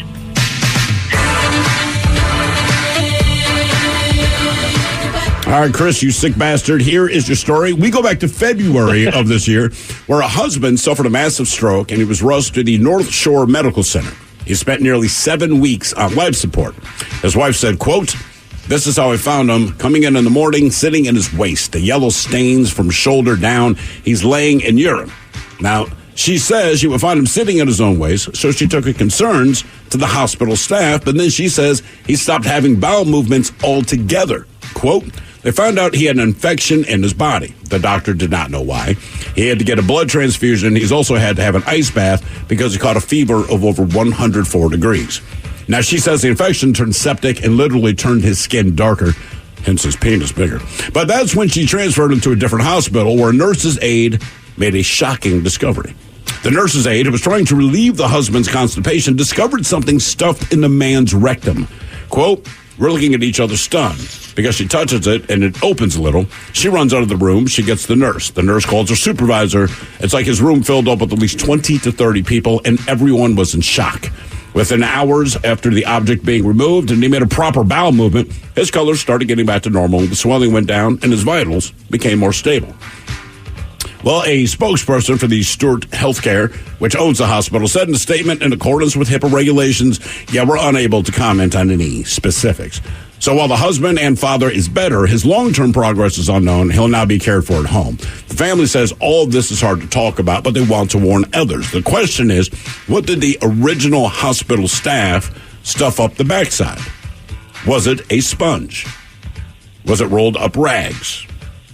Was it a urine cup? Or was it a beaker? So sponge, rolled up rags, urine cup, or beaker? Sponge. Sponge, Chris. I'm going sponge. Sponge, huh? Yeah, squishy. Yeah. It's okay, man. You don't try to get all turned on. I mean, this was a medical situation. Think about that, man. Hey, man, he's sitting in his own way. So the hospital's like, "Oh yeah, we'll take care of it," and they just plug him up. That's awful. That's terrible. You're damn near going to kill the guy, right? Yeah. Like, just change his sheets or whatever it is he's got to do. Dad, I'm going to go beaker like the Muppets. All right. I meant the Muppet. Yeah, it was a version of him. Yeah. All right, I'll go with rags. Rags? Yeah. Let's find out what's blocking them all up there. Was it a sponge, rags, a urine cup, or a beaker next? That was a tease. The Jet and Black Labor Day sale has been extended through September 13th. Save up to 50% off on top brands like Maytag, LG, GE, and Frigidaire. Save over $2,000 on Frigidaire Gallery refrigerators, $450 off KitchenAid dishwashers, and over $900 off GE range and microwave hood combos. Plus 0% financing for 18 months OAC. Come shop the extended Labor Day sale and experience the Jet and Black difference. Jet and Black, your hometown appliance store. Online at jetblack.com. 99.9 KISW. We return to the men's room with Miles and Thrill. Categories: interior decorating on Profilers. We had a husband who had a stroke. Spent 7 weeks on life support. Mm-hmm. So I guess he had an initial procedure, but they might have left something in there as they were looking around. They did the initial procedure. When the family came to visit him, they noticed every time they visited, his bed up to his shoulders, it's pee, it's poop. And they're like, "Hey, man, you got to do something about it." So what they did was stuff something in his butt. Okay. So something was stuck in his backside. It was extracted. Was it a sponge, rags, a urine cup, or a beaker? And Chris, that is the very question that we posed to you. Let us start with Miles Montgomery. He went beaker. Now, it could be either a beaker or beaker from the Muppets. Either way. No. That was incorrect. Okay. Chris, you went with the sponge. What did you say? It's squishy. I believe that was even your voice. It's squishy. Squishy. No, my freaky friend, it was not a sponge. Ted, you went with rolled up rags. Rags. Yeah. Oh! They rolled up rags and stuffed it up there. That's awful. That's terrible, man. It's ridiculous. But also, shout out to rags. Effective. Doing their job. Now, for all TV news all the time, it is time for TV Time with Ted. And now, because your pathetic life is confined to countless hours in front of a talking box, the Men's Room presents TV Time with Ted. Now, yesterday was July 4th. I don't know about you guys. I get up every July 4th. I set my alarm, started going off, and we said, what is that alarm going off for? I said, because we got to watch the Nathan's hot dog eating contest. I'm going to be honest with you, Ted. I forget that it happens every year. Me too. I get up this morning, I read that it happened, and I'm like, damn it! Right, I know it happens July 4th. Like, I have not watched it once. I just want to watch it once. Well, it's also easier for us because we're on the West Coast. Correct. So, I don't know why, maybe 10, 15, some time ago, my brother and I, like most sports, got weirdly obsessed with it. Sure. So now it's just like a thing. Like, I know on July 4th, like, he will text me before 9 a.m. to be like, are you up? Are you watching? It's a ridiculous thing, but then when you realize what actually goes into it, stupid as it might seem, you still have to respect it. Correct. So, Chestnut obviously was favored to win. He goes in there, and look, I mean... Does Joey Chestnut have any competition? It used to be with the Kobayashi guy, then he had his contract thing, whatever, so he's kind of gone away, but it doesn't seem like anyone is even mentioned in the same breath as Joey Chestnut. So here's the deal, is that there's a lot... Major League Eating has a lot of different events, right? Okay. Chestnut is very good at hot dogs, but there's other competitive eaters that are on that stage with him. Let's say Miles is a competitive eater. Miles might hold, like, record for most matzo balls. Or shrimp or something weird. Oh, really? Yeah. So how many there is one of those. One of the guys on the stage, because they announce your accomplishments, he set the record for most shrimp cocktails eaten at St. Elmo's in Indianapolis. Okay. Which I think Chestnut was in that contest and lost to this guy.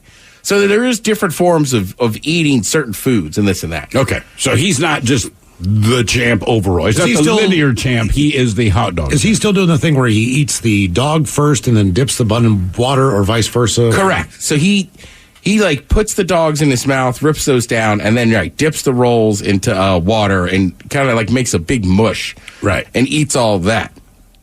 So he's done a lot of stuff. I'm looking at some of his stats right now, right? Like hard-boiled eggs, 141 in 8 minutes. Glazed donuts, 55 in 8 minutes.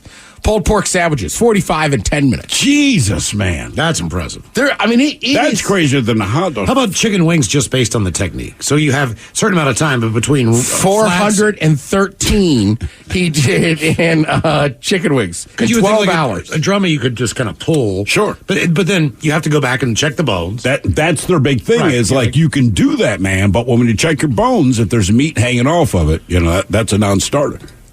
Correct. And you guys have heard me say this before. I said this yesterday to some friends of mine. I said, look, I can eat a lot of food. I'm just not the quickest eater. Sure. So preferably it'd have to be a Sunday and I could watch 6 hours of NFL football. Well, then I could polish off a lot of stuff. But just sitting there trying to rifle it down like those kind of contests. Who is the fastest eater you know? And I don't mean the competition, but our friend Dizzle from back east. Right. I've never seen anyone eat faster than her. And she's not doing it on purpose.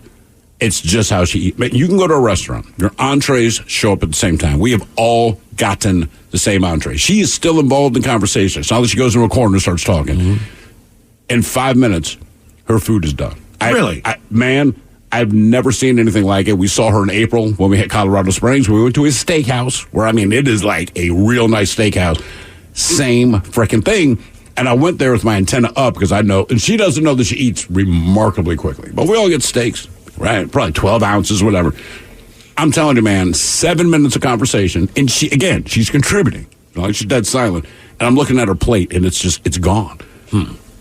I've never seen anything like it. Man, I know some fast eaters. Honestly, sometimes I'm blown away with kids. Sometimes I watched a kid last year with a full chocolate Hershey bar. Yeah.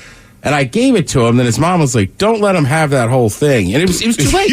Right. It's like your dog finding food. Like, I tried, man. It's gone. Yeah, I was like, I can't, but did he even chew it? No. Yeah, exactly.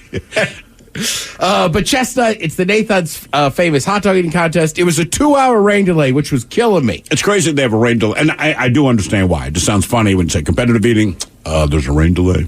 Well, it's outside. Yeah, I know. It's just... I texted somebody after about 90 minutes. I said, can they not eat hot dogs inside? Like, what? Right. If there's any sport that you can just move, I feel like that would be an easy one. Put a tent over or something. So let's see. So first what you'll hear here is the guy, listen to here, is the guy announcing, and Joey Chestnut has won. With 62 hot dogs and buns in 10 minutes for his 16th win. I give you the number 1 ranked eater in the world, Joey Chestnut. That guy was on his game yesterday. Was he? After Chestnut won, he called him the boy king, the king of this. Then he said, he has surpassed the kings of Egypt. And I was like, all they had was gold. He had hot dogs. And I was like, what? He's eating hot dogs. Look out. I know Chestnut, too. They call him Jaws. He has like he's always like stretching out his mouth and everything. Yeah. But he's just kind of awkward look. I guess there's pressure or whatever. So then after he won, they actually interviewed him and asked him about his technique. What a roller coaster emotionally. They told us it was canceled. We weren't sure if we were going to eat today. Everybody got messed up, and it affected me, but I feel great. I'm just happy. It's 4th of July, and I got to eat some hot dogs and get a win. I got leftover room, so I'll be having some beers later. I can't imagine. Hot dogs. All right. You ate 62, bro. I won't lie. That thing started so late because of the delay. I made a hot dog with mustard and sauerkraut and ate it while I was watching them house hot dogs. And I was like, well, now I'm getting kind of hungry. I don't want a hot dog. I also did some extra research. A lot of these competitive eaters are in relationships with each other. I can believe that. I believe that. Yeah, I know. I was like, because we were looking up Joey Chestnut. Then I can enter an eating contest. You could. I feel like it's a hard sell. Otherwise, it's one thing to say I play NBA basketball. Like, you know why they're there. They might like you, they might not, but it's understood. Competitive eating, like, I'm not a millionaire. They could do this at the AVNs. Right. Well, and the other thing too is like they don't make a ton of money doing this. Chestnut makes pretty good money, but he has sponsorships, right? With like Hooters, Hostess, Raising Cane's, Pepsi, and Pepto-Bismol too. And Pepto-Bismol. Good call. That, Good call. Pepsi. Should be Metamucil too. And the guy that runs Major League Eating is also the announcer, and he always wears that old school style of like round hat and everything. Yeah. And kind of talks like this. So they came back to crown the champion, and he's wearing a Pepsi bucket hat. I swear to God, he had it on maybe 10 seconds. It was like, all right, I'm getting this off. Here's your mention. Right. I was like, you obviously, Pepsi said, look, we're spending a lot of money. Put on the damn hat. Head on. And Ted's not kidding. That's probably exactly how that conversation went. Put on the goddamn hat. Fine. Right.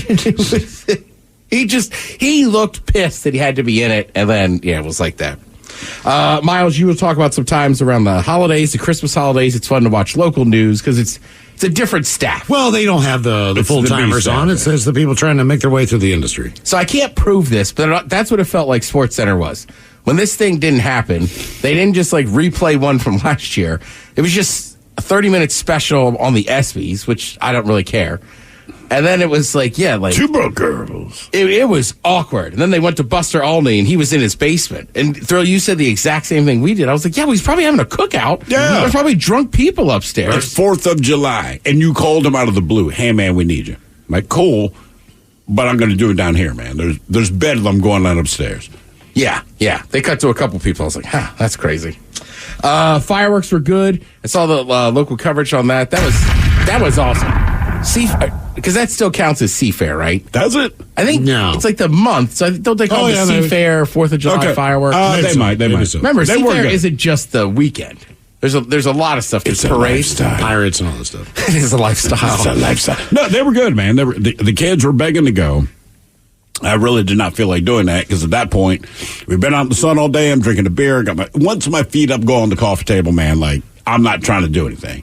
But as most kids are wont to do, that means nothing to them. So like, come on, man, come on. Like, fine. So we did not go to Gasworks because I just refused to go because I'm a lovely parent.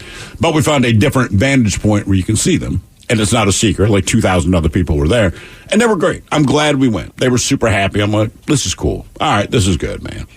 Yeah, and look, I mean, you have the dry conditions. There's obviously some places you don't want to be shooting off fireworks and everything. But Where's that, Ted? Because from what I heard in every neighborhood we drove through, nobody cares. Well, that's what I was going to say, too. Like, when it's 4th of July, I just don't mind.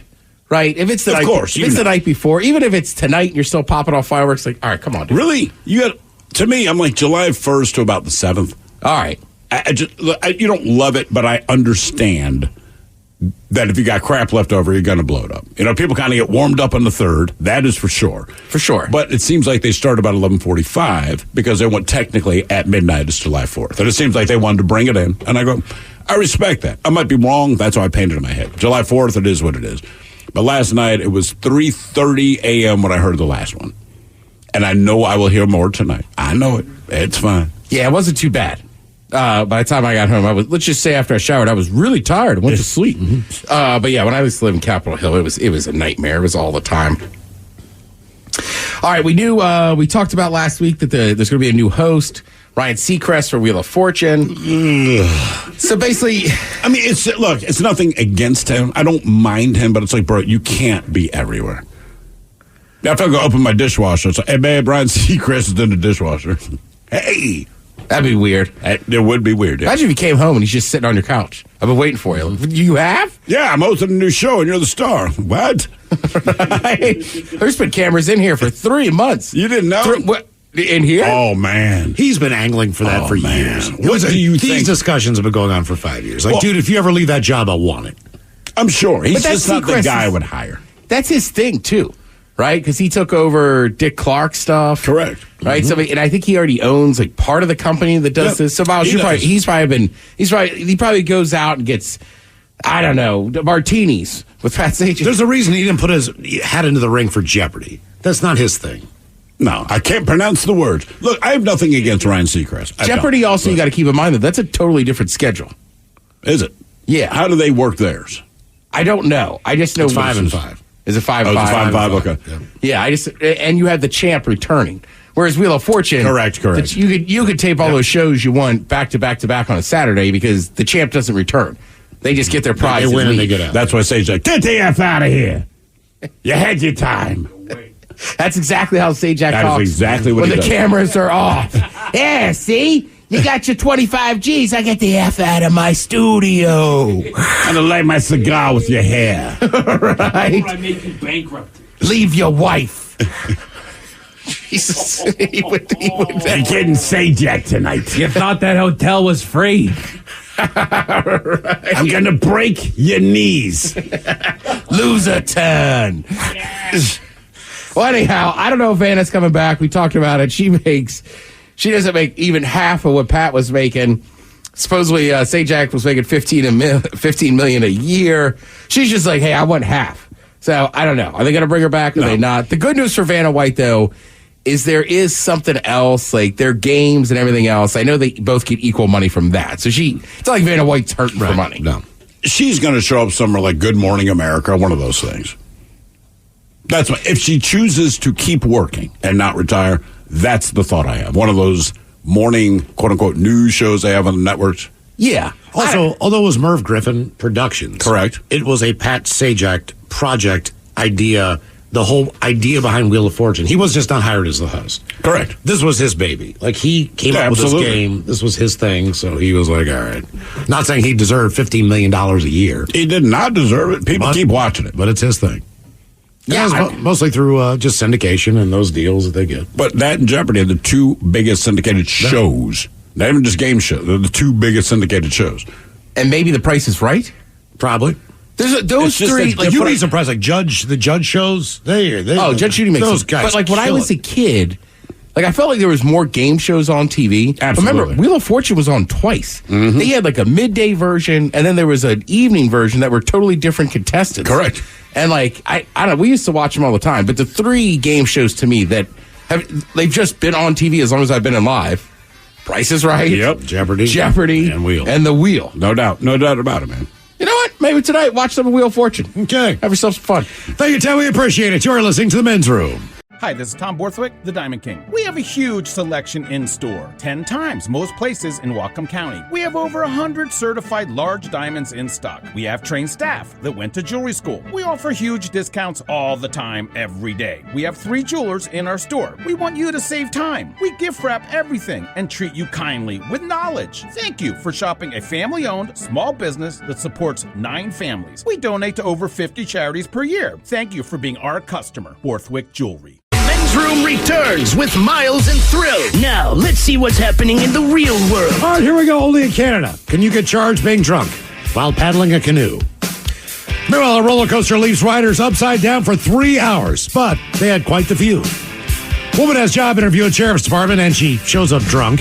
Man arrested after thousands of stolen coins are found in his trunk. And a New York woman buys a $1.14 million home, then complains about her student loan debt. It's time for your headlines. Now, it's time to hit the headlines. Here's my cop. All right, our top story. We go to Indiana, where a job interview turned into getting arrested. A woman went into her local sheriff's office for a job interview, but early on into said interview, officers got suspicious of her condition as she was slurring her words and her breath smelled of alcohol. Again, she's applying to be a cop. Correct. Okay. Or at least somewhere in the office. The woman admitted to have consumed alcohol earlier that morning and agreed to undergo a breathalyzer test, to which brought back a result of 0.185. Damn! 158. You weren't a little drunk. Yeah. After learning that she had driven there, she was quickly taken into custody for a DUI. Come on, man. I mean, we were hammered for our job interview here, but it's radio. Right. I wonder. Like, I know she drove there. She was hammered. She shouldn't have. Correct. But it's like, I don't know. It seems odd. Like, wouldn't somebody have to see you driving? Not if you admit to it. Really? Right. I mean, you could pull back on that later, but if I walk into the sheriff's office, I killed a man. Right? I mean, a lot of stuff's going to go down. Sure. And if they find the man I said I killed, then I decide to say, well, no, I didn't actually kill him. Like, well, part of our case is your admission of guilt. Right. We have you on camera saying, I killed a man. Mm-hmm. Now we have it on radio. Why'd you do it? He was there. What did Johnny Cash? Just to watch him die. Yeah. Just to watch him die. Cool. That's how I get fired up now. That's how I get fired up. Just killing people to watch them die. It's a pre-show ritual. But I want to smile and be this happy when I talk about it. Yeah, great weekend. Whacked a couple dudes. Just to watch them die. Good time. What did you do? Yeah. What were you, shooting all fireworks? You know what? You barbecue in the summer? I kill dudes. Right? We all get our jollies off in one way or another. In other news, if anyone ever wonders why I don't like to go on rides, let this be the case in point. We go to Wisconsin, where a county fair patrons didn't have a good time. They were hoping to enjoy a harrowingly fun ride aboard the Ring of Fire, speaking of Johnny Cash. Yeah, right. A roller coaster that is just a simple loop that riders go around multiple times. You guys have seen it before. It is nothing more than a loop-de-loop on a car, right? All the fun came to a stop when the ride got itself perfectly stuck at the very top of the loop, trapping the riders in an inverted position. Fire crews had to be called to rescue all of the riders on board, a mission that took upwards of 3 hours to complete. How do you choose who you grab first? That's a good question. Everyone's upside down. Everyone has the same argument, and it's understood. Women and children first. Especially that lady. Get me out of here. Wait for me down there. Some people were taken to the hospital for medical attention after getting down. And here's the thing. I'm sure they were perfectly safe while they were stuck up there. And that's the whole thing that everybody likes to tell me is don't worry, they're perfectly safe. It's going to be totally fine. One, fairs are different than, like the county fair is different than the place that's Mike, standalone. You're correct. But and we're not even talking state fair. We're talking a county fair. That's a county fair. Right. This thing rolled in yesterday. Yeah. And it got put together. And the guy who put it together has a total of 7 fingers, 3 toes, 1 eye. And it's held in place by sandbags. And he ticks a lot. Oh. You be fine. I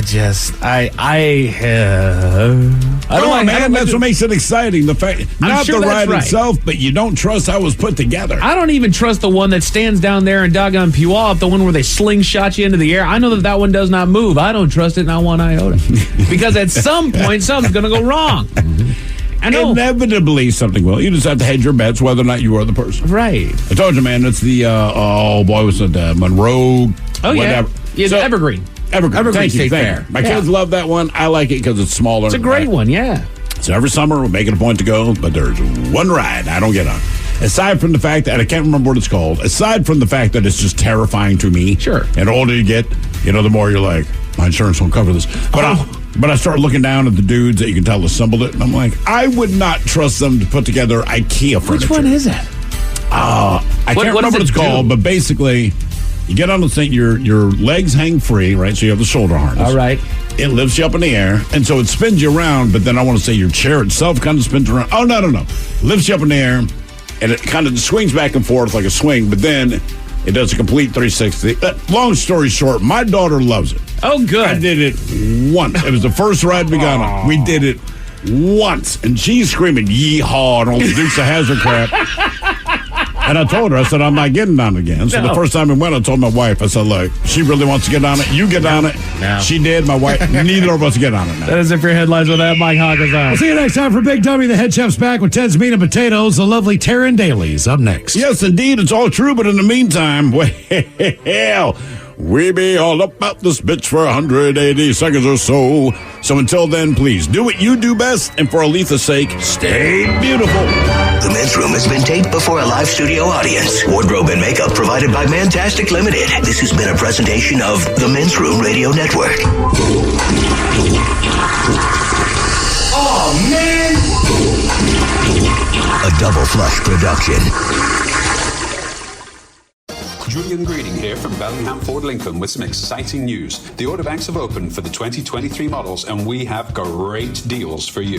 Ford F-150, Bronco Sport or Ranger, and we will lock in your price, lock in your 500 rebate, and lock in your interest rate at 2.9 for 60 months on approval of credit. Custom build the vehicle you want and don't worry about price increases or rate hikes. Come see us at Bellingham Ford Lincoln on 1820 James Street or at bellinghamfordlincoln.com.